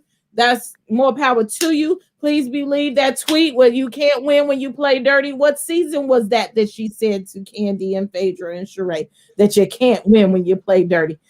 This is another play on words. She knows the truth about Kandi. Probably don't know if that girl licking or sticking, either way, but it sounded good to say right then to get back and to put a little jab back, okay? Kandi and Todd, like I said, I think they freaks. I'm having a hard time thinking that they really are doing it that deep. I did hear Tiny has said that her alter ego is Ryder, and Ryder is the one that gets out there and gets the girls. You better go back and watch Tiny's Family Business if you can find it on YouTube or something now. But she has said on the air how freaky they get. You just got to read between the lines. And baby, New Money didn't change NeNe. New Money made NeNe. That's who she was before she could get it. But when you're poor, you can't do what you want to do. You got to be nice. You're gonna find out who I am once I get a couple of dollars. Honey, it's the person that you are. Money doesn't change you. It just inflates your ego or who you really are on the inside. Either you're gonna help people, you're gonna do for people, or you're gonna be an evil person. Okay, it just is what it is. That Kandi, she's about to get a lawyer. I think she's playing it smart. She's probably gonna get her a good PR person. She's not gonna say anything. She's not gonna chase this down. Toya has not said anything. She needs to lawyer up. She's doing the right thing. LaToya has not said anything. She, all of them going to the birthday parties and showing you that they taking care of their kids. And this is what we're doing over here. And we are separating ourselves from that over there. And I think it's a good choice. Show that you have players, am I not wrong? For a character witness, you have to show that you're a good person and that people love you and that you're a good upstanding citizen. No, they wouldn't do that.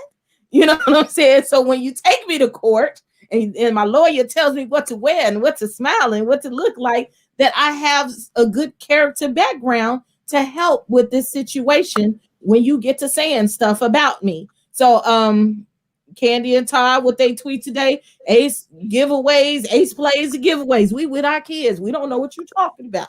You ain't heard nothing about that. She did not respond to NeNe. She knows that it's a game. And that you have to be smarter about playing the game. Even if they did it, you have to be smarter about playing the game. I'm going down there to Kandi Trash right now. I want that little thing that she was tied up on. I want all that. It's on the website. Order you a new one. You don't want Kandi's used stuff. Come on. You don't know who She got it on there. Don't worry, Marcella. Since Monica has let her distaste be shown on my Christmas list, I scratched off her bedroom candy gift. I'm gonna send it to you instead.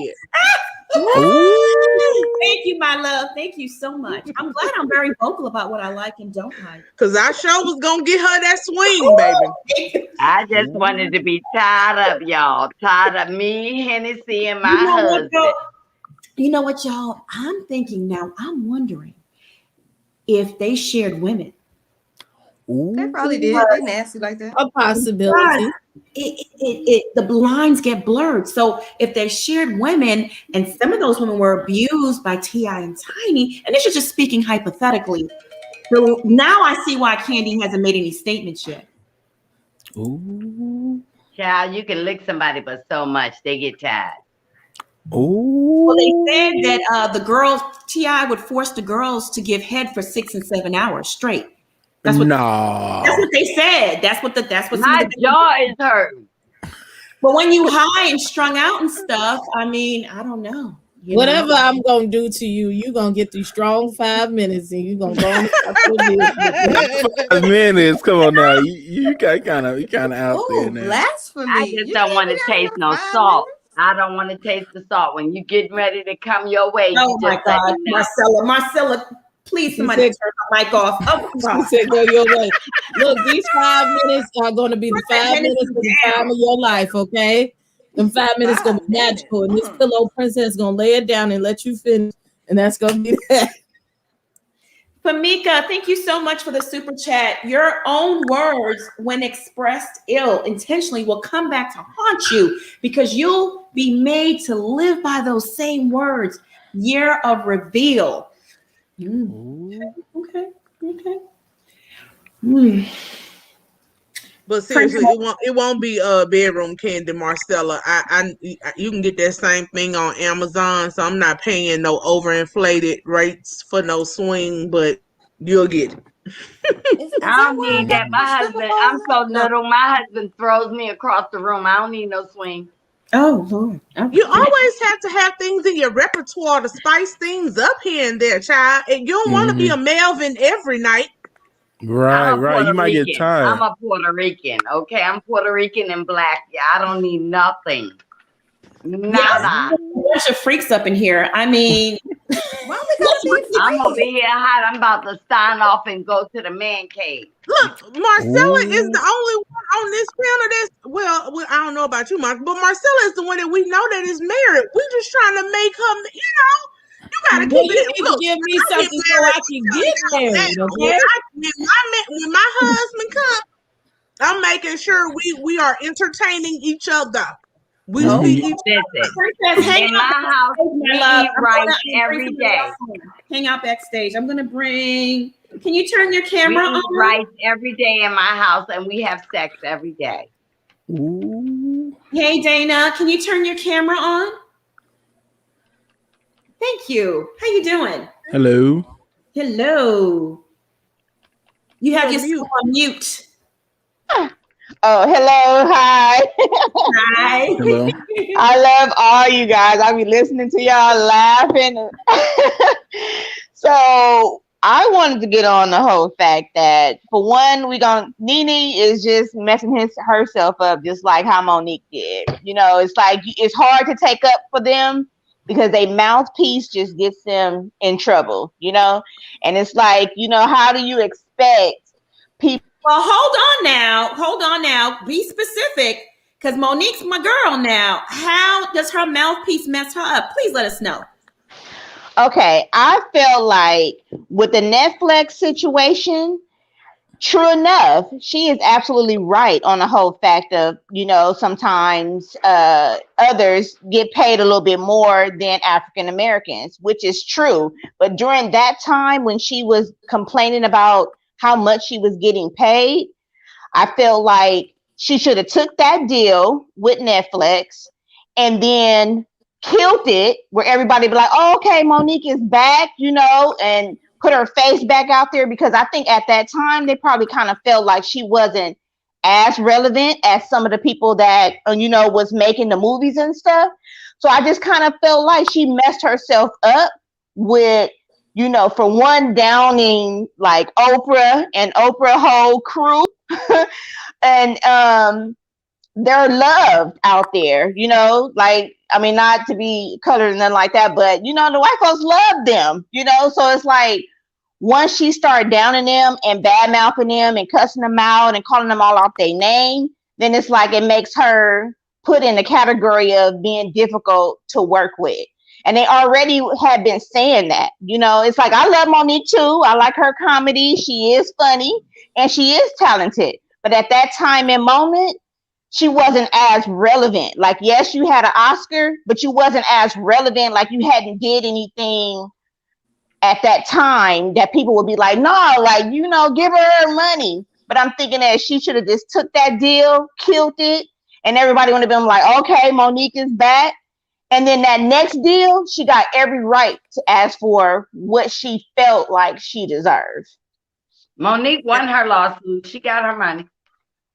She gets to move forward. They haven't settled that lawsuit yet. But I agree. I said that when it happened. She was overplaying her hand because she hadn't been a comedian in a long time. Right. And again, it was like people are now saying you're going against a black woman. No, I go with what is real. People were legit trying to compare Monique to Dave Chappelle. You can't. Yeah, like, I'm no, sorry. you can't. Cannot.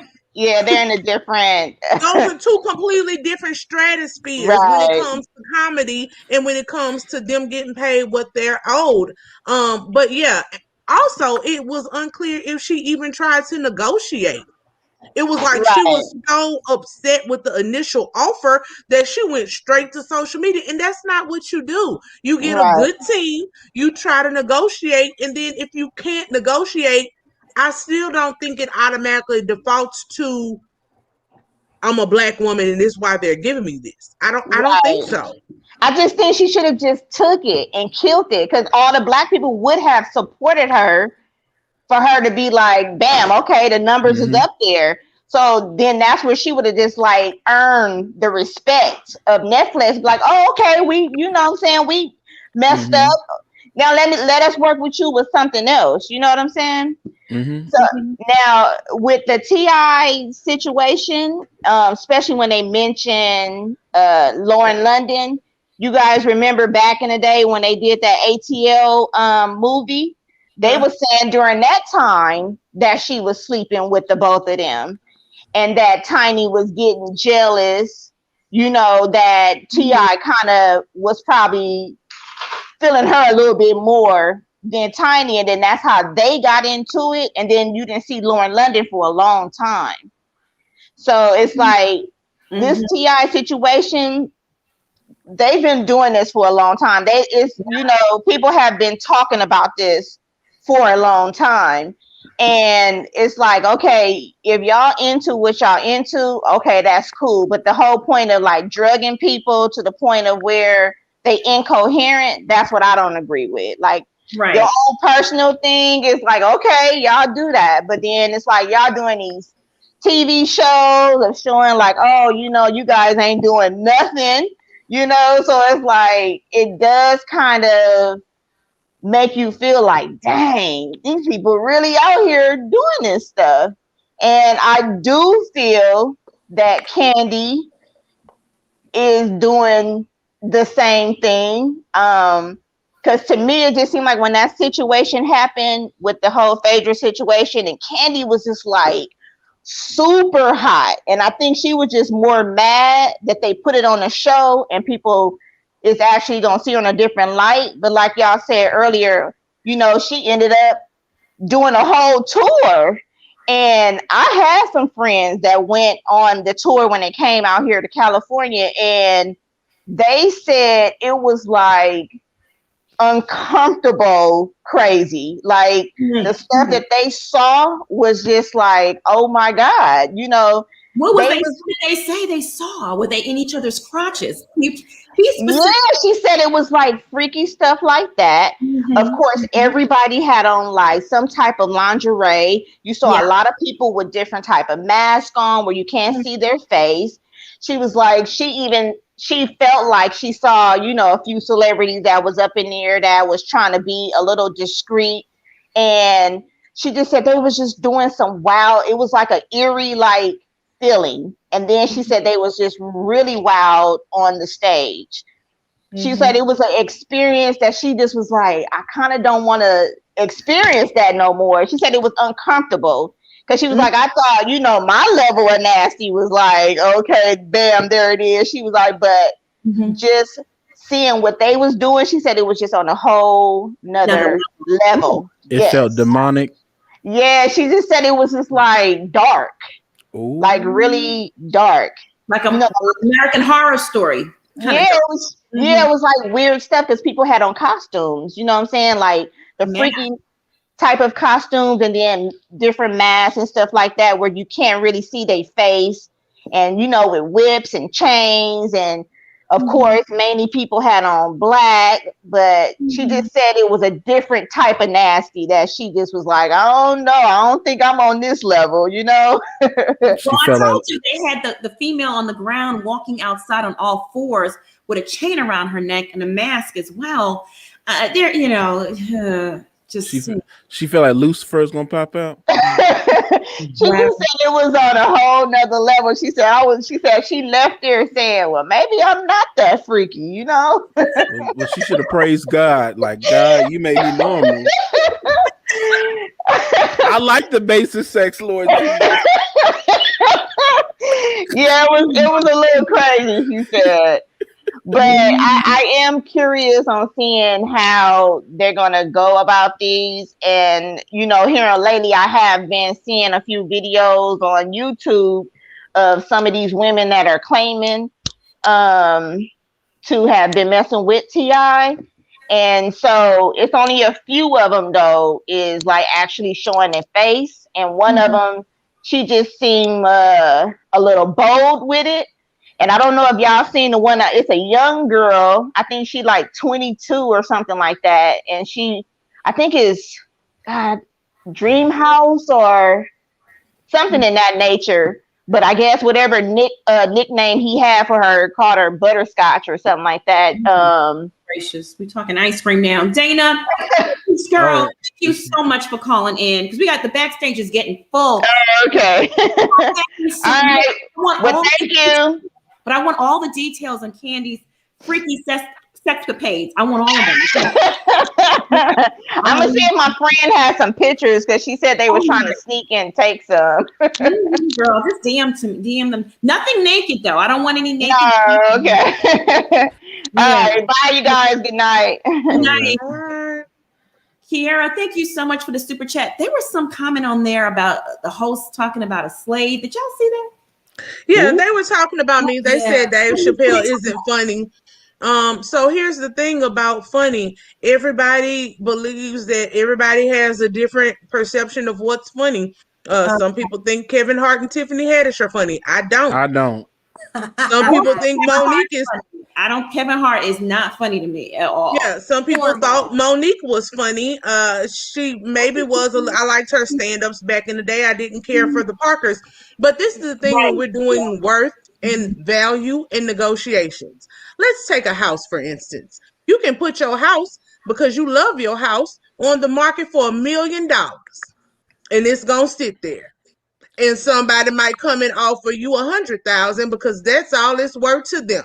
So you can say what you're worth and what your value is, but if no one is purchasing it at that price, might not be worth what you think it is. And that's what that is. So if Monique wants to prove her worth and show that she can pull an audience and a value for a humongous contract like Dave Chappelle, cool. But Dave Chappelle keeps getting multi-million-dollar contracts. Somebody like it. Yes, I mean, come on. And I like him now more than I liked him back in the day when he was doing his skits. His comedy now, I feel I'm very connected to it. And I think it's funny and it's smart. Monique, she can be funny. I didn't like her in the Parkers. I agree with you. I didn't find her funny there either. That was just, I don't know how my kids love that. They love the Parkers. I love the Parkers. Really? Why you gotta do the Parkers like that? I mean, she was goofy then. I didn't care the whole stalker goofy behind that man like that. It was just him. But it was supposed to be satire. Right. The word for Tiffany Haddish, but I can't say it here. So let's move on. Yeah, but that's what's beautiful about entertainment. There's something out there for everybody. There's an audience for everything. It is what it is. People think Kevin is funny. Y'all think you think corny Kevin Hart is funny? Okay. I think Cat Williams is funny. Yeah, Cat Williams is funny. Yeah, I like him. That's the original short dude. He's so smart and quick with it. He's amazing. When he told off that radio host, I'm sorry. Remember when he told off that radio host Wanda and they had that on-air fight? That was some funny shit. It was so bad she had to call her husband on him. Oh yeah, he pulled the gun on him. I'm a little cat. Like why? Like your wife asked for it. She kept talking crazy, and he was there to support his friend. Mm-hmm. Well, Cat Williams was not willing to sell out, and he said that before. So there's others that are willing to sell their soul to the gatekeepers. So therefore, they're gonna get Netflix specials and things like that. Personally, I'm not gonna take my money to go see somebody that ain't funny. There's a lot of people that aren't funny that I've went to concert to, and I was upset and went back to the box office and got my money. You weren't playing. Back in the day, he was funny. His stand-up was very, very funny back in the day, Jamie Foxx. I like him too. Cat Williams is the GOAT. Yeah, he's amazing. I love him. I have those tweets. Y'all want to see them? Yes. Okay, let me take another caller and I'll add them to the queue. Lucky Love. She's been waiting a while. Hey, Lucky. Hello. Hey, everybody. How are you? Good. How are you? Doing good. Good. Sorry, I felt like I had to chime in, but plus I have to agree with you. Actually, like I like Kenya for the show. I think she brings spice. Like she's just very spicy. The one thing I don't like about her though is she's very calculated. And I don't think we get to really see who she is because everything she's doing is very strategic and very, it kind of scares me a little bit because like even when she had like her issues with Portia, I'm like, are you really friends with her or are you using her? Like what's the deal? What's going on here? And then she ended up turning on her anyways. So it's just, I don't know. I really used to love watching reality shows, especially the Real Housewives of Atlanta. And the more as the seasons came, I felt like egos, and it was just not something that was nice to watch, or even like it just wasn't fun anymore. It wasn't like carefree like how it was at like, you know, in the beginning. It just seemed like people were kind of full of themselves. They were kind of divish. And it just wasn't all that great. And then Sabrina, like she's really leaving no stone unturned. Like she's going in on everybody and telling on everybody, including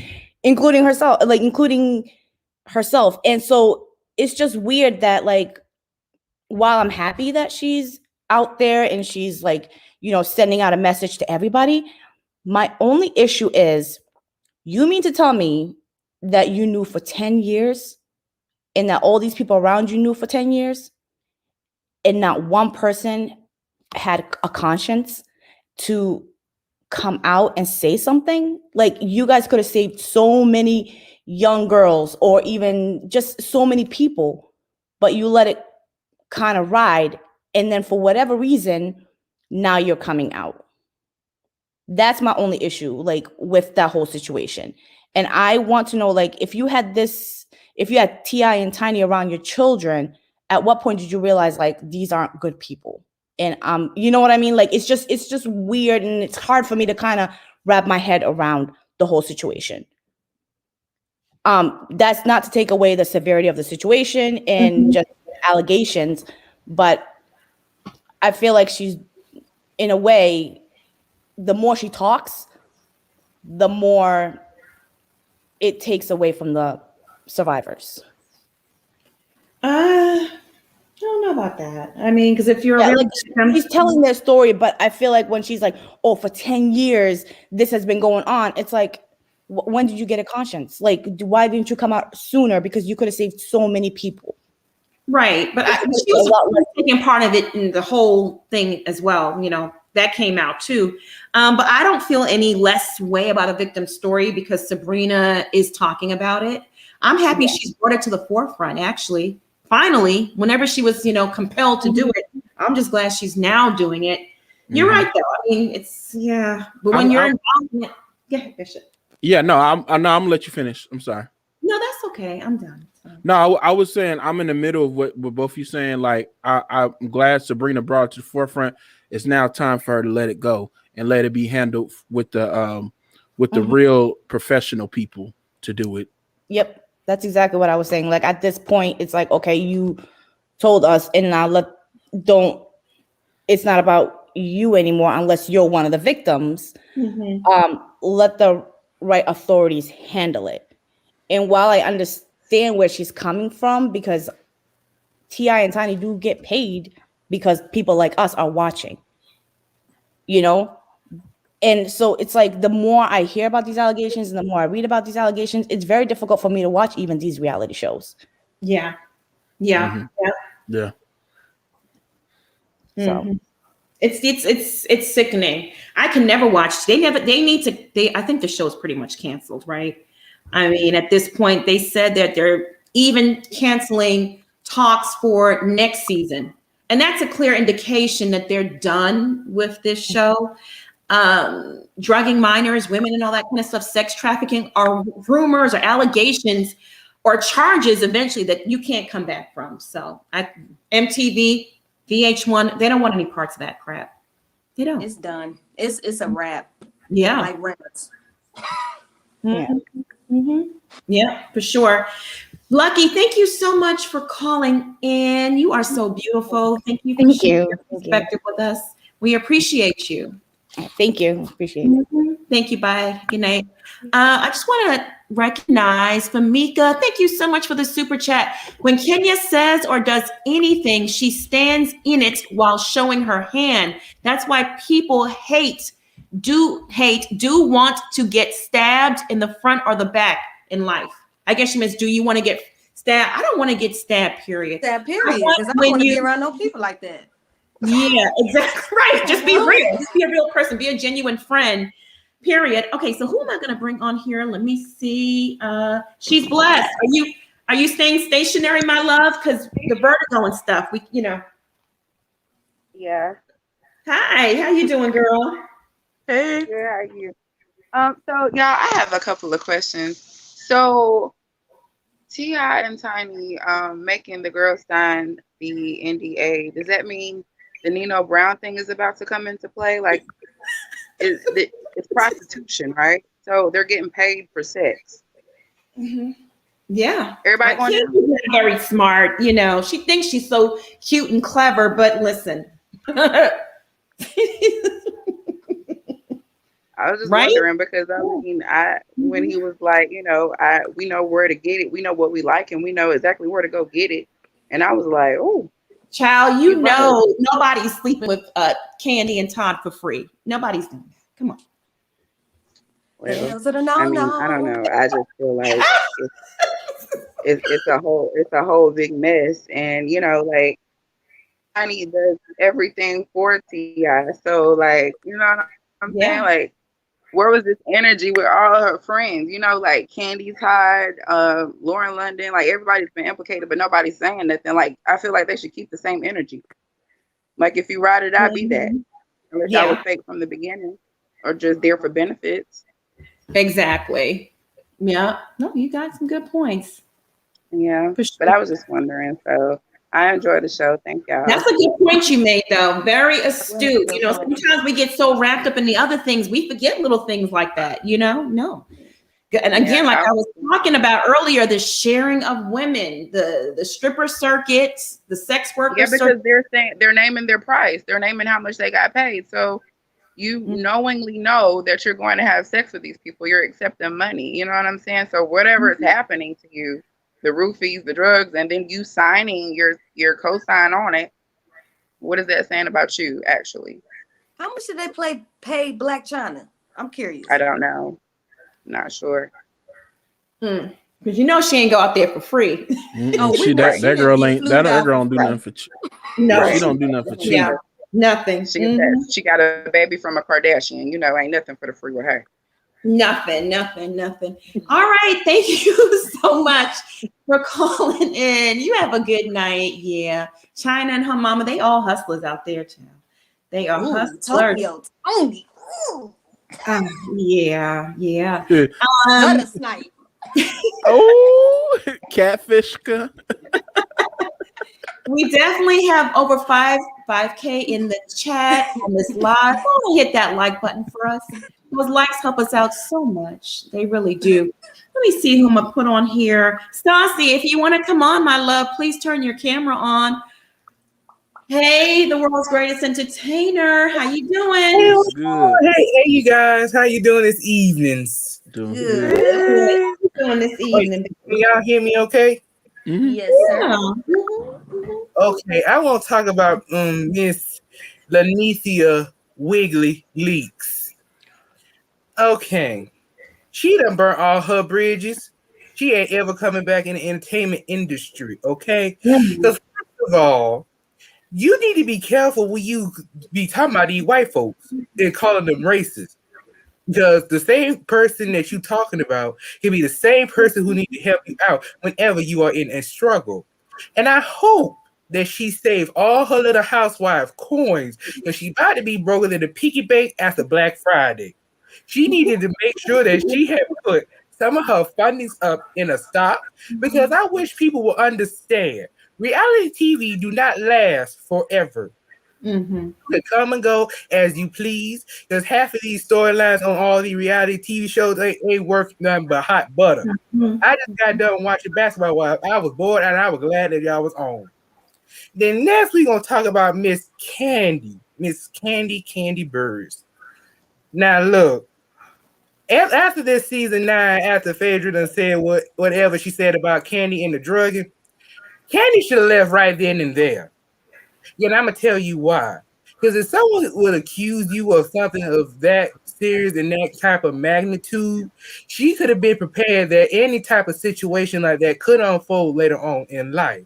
But she just chose to stay on and try to have her good girl image. But now look at the good girl image of trying to help people. That about to be going out the door too. So back to what I said about with NeNe, I hope she saves her coins too, because her coins could also be in trouble. And that person did bring up Monique. That person had a very good point. Monique haven't done comedy since the 2000s, and that was a long time ago. She ain't even had no good specials or nothing like that. So as we talking about how much she's worth, she probably worth nothing but 10 grand, if that. So she really should have just done the little Netflix special and just see what she could get off of that, and then go on to see if she can kind of get some more money up out of Netflix. I don't get it was with some of these people who coming up in here thinking like they God and they have some good entertainment skill. So the only time I really laughed at Monique was watching the Queens of Comedy, and that was back in 2001. So she did Seabird as well, calling out Lee Daniels and Oprah Winfrey. Honey, you got that little job because of them. You got the little Oscar because of them. And he even said it, honey, you didn't play the game. And when you don't play the game, you don't even know you no longer belong. So you need to make sure you be okay before you burn some bridges that you will need in the future. Yeah, that makes sense. Man, you preaching tonight. Yeah. Pass the collection plate, please. Is it safe? You can come out now. It's safe. Oh my God. The world's greatest entertainer. Thank you so much. You got me over here, Kandi, child. I'm just You have a good night, my love. Thank you all. You're welcome. Bye. Bye. Mirage Bond, it's okay to call them out, but baby, make sure you got the proof that goes with that. And when you working in the world of the world of the entertainment, you better be very careful who you step on, because you will not work again. Yeah. And that's the whole point. What we talked about the other day, I forgot who we were talking about. Oh, Nick Cannon. Principle or money? Which one you want? Right. You can stand in your truth. You also have to realize the consequences that may come along with standing in your truth. Again, if her goal is to just get them to pay, as we always say, or Funky Dynamic says, pay her for her pain, cool. But it seems like her goal is to get back on their network. It doesn't work like that. You can't have it both ways. Yeah. There's nothing under the law that would force Bravo to rehire her. Employers, I don't know what state y'all live in. It's called at-will employment. I can fire you or hire you whenever I want to. Most of the times, they don't even have to give you a reason. Yep, Texas is right to work. They let you go. At will states, they can just fire you for any reason. And if they're not even really employees of NBC Universal, these are contractors too. That's the other thing to consider. So that law kind of changes a little bit. bridges have been burned. I will say that, but we praying for you, girl, NeNe. I mean, I still got your back, boo. I still got your back. We got your back, Lanithia Monique Leaks. Let me go ahead and put some of these tweets on the screen, y'all. Okay. So this one says, so now if this is true, Phaedra did not lie on Kandi. Ooh. Yeah. Y'all want to read those? In the light of the most recent events of Kandi's best friend and her husband, how much of a life did Phaedra tell? How much of a lie did Phaedra tell? Birds of a feather have orgies together.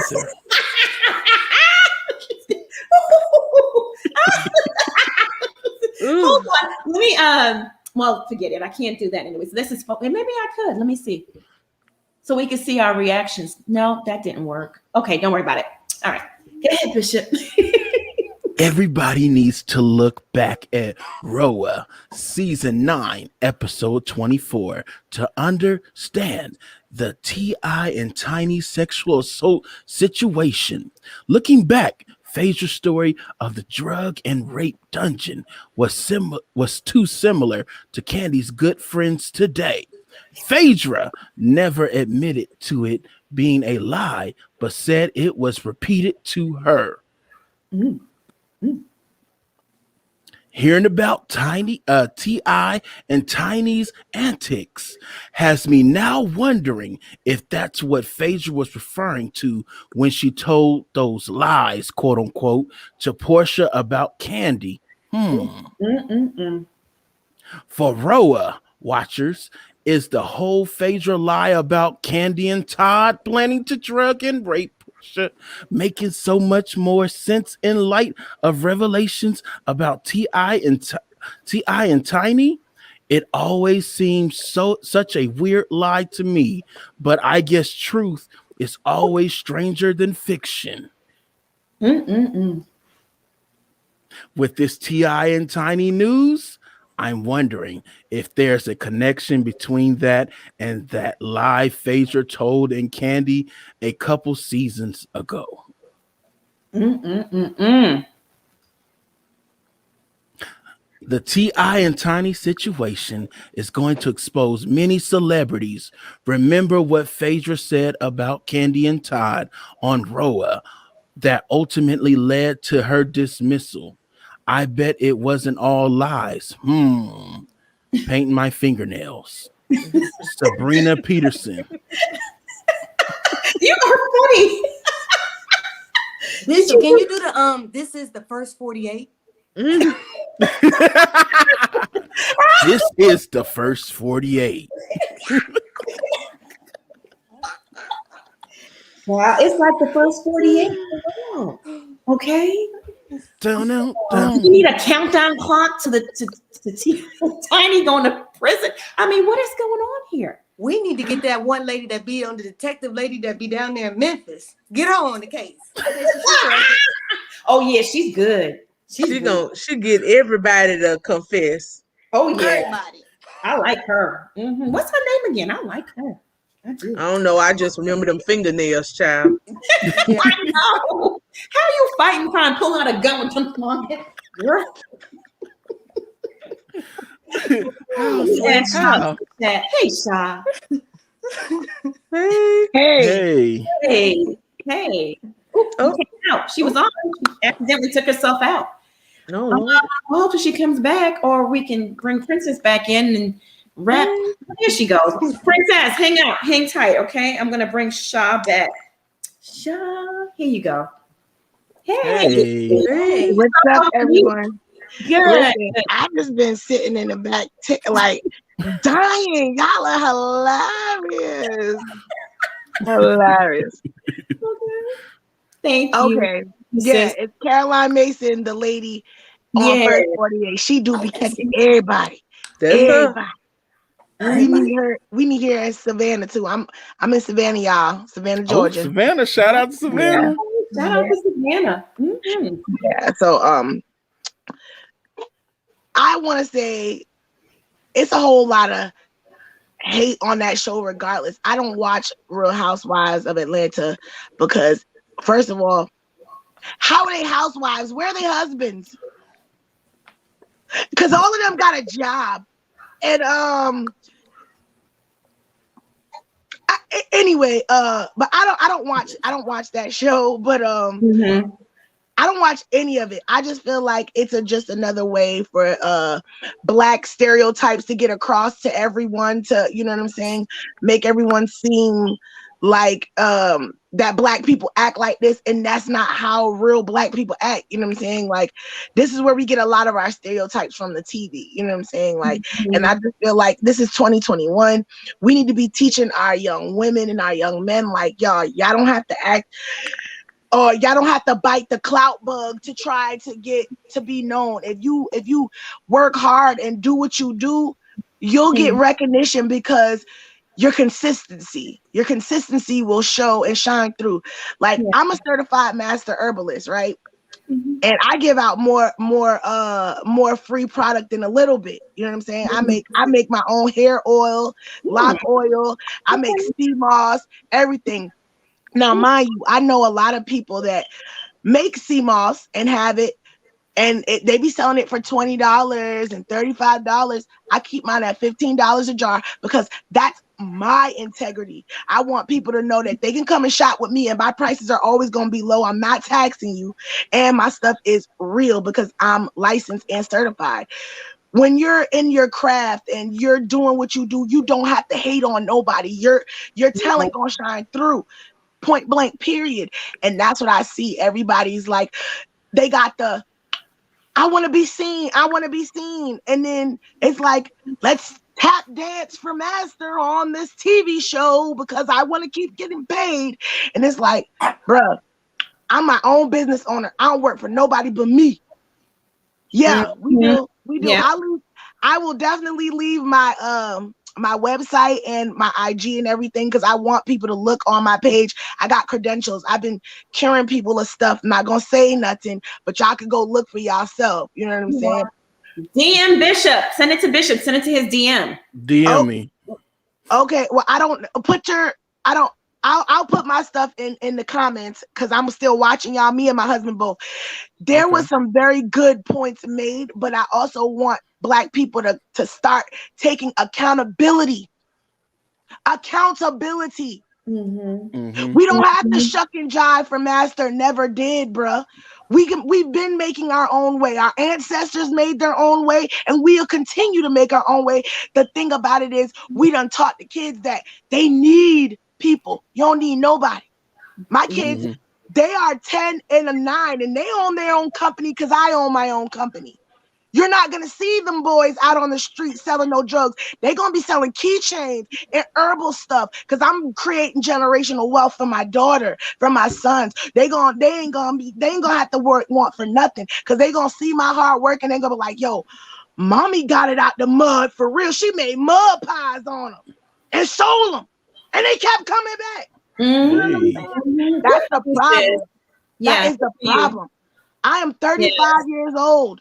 That is the problem, bro. There is no more. There's no more. Like, okay, my grandparents were in their 80s, so I lived with them, so I got a lot of knowledge from being with older people. Nobody want to listen to the old folks nowadays. Nobody want to listen to them. They are walking, living legends, living jewels. You got to listen to the old folks. You know what I'm saying? Experience is the best teacher. Experience is the best teacher. But these kids around here, they want to do it for clout. Everybody got the clout bug. Everybody want to be socially known. Guess what? I don't care if I'm socially known. The people that know me is going to vouch for me. And that's how I get big. Being humble is the way to go. Like, that's how you're going to really make it. And if I support people that I see that is humble, you know what I'm saying? I don't support people that look at me, because that means you don't care about what you're doing. You just doing it for a different reason. You're not doing it because you're trying to be genuine. You know what I'm saying? Like, this is what y'all got. That's genuine. That's genuine what y'all got. This panel, this is genuine. That's why I'm in here and I'm supporting y'all. I'm not gonna talk no more. I love y'all and I support y'all. And keep on keeping on. I'm gonna be watching. Peace out. Right. Peace and blessings to you, sis. And no problem. You know what? Keep doing your thing. I love the generational wealth. Yes. We need to have that more of that mindset in our community. So blessings to you. No doubt. Thank you. No doubt. Bye, beautiful. Bye. Kaza Love, thank you so much for the super chat. I don't know if anyone remembers, but T.I. did a whole job fair for his strip club, V Live. The video is on YouTube. It's a hot mess. Just like Ples said with Kandi, there's no discretion. They're putting everything out there. So when allegations like this come up, they're not hard to believe. They're not. All right, y'all. We're going to wrap things up. Ples, where can they find you? Hi, you can find me on Instagram at scared_of_beautiful and on YouTube at Scared of Beautiful, just spaces, no periods. You can go to the link in my Instagram bio if you can't find the channel on YouTube. It's also in the link in the description box in this video. So you We can official. Come on. It's been there for the past 3 videos or 4 videos. Oh, well, Yeah. Carl, I've been missing. Sometimes I look at the playback on my phone, so I don't see the description box. But thank you very much, Monica, as always, for sharing with your platform with us. You're welcome. You just scroll down and click on the link to the whole panel. We all down there. Bishop, where can they find you? You can find me on The Bishop on YouTube, and you can also find me on Twitter and Instagram at Bishop Red Pill. Okay, and Schoolboy, where can they find you? Oh, yeah, you can find me a few different places. You can find me on YouTube at school_boy. You can find me on Twitter, where I reside most of the time, at school_boy, where me and Bishop sometimes have to tag team and go Dennis Rodman and Michael Jordan on some people. Then you can catch me on IG, where y'all get lit in my comments and I get lit back on school_boy_2021. She's everywhere, y'all. She international pimping. Okay. Yes, yeah. International. Oh, sorry. Yeah, no pimping. She's taking. All right, I'm taking.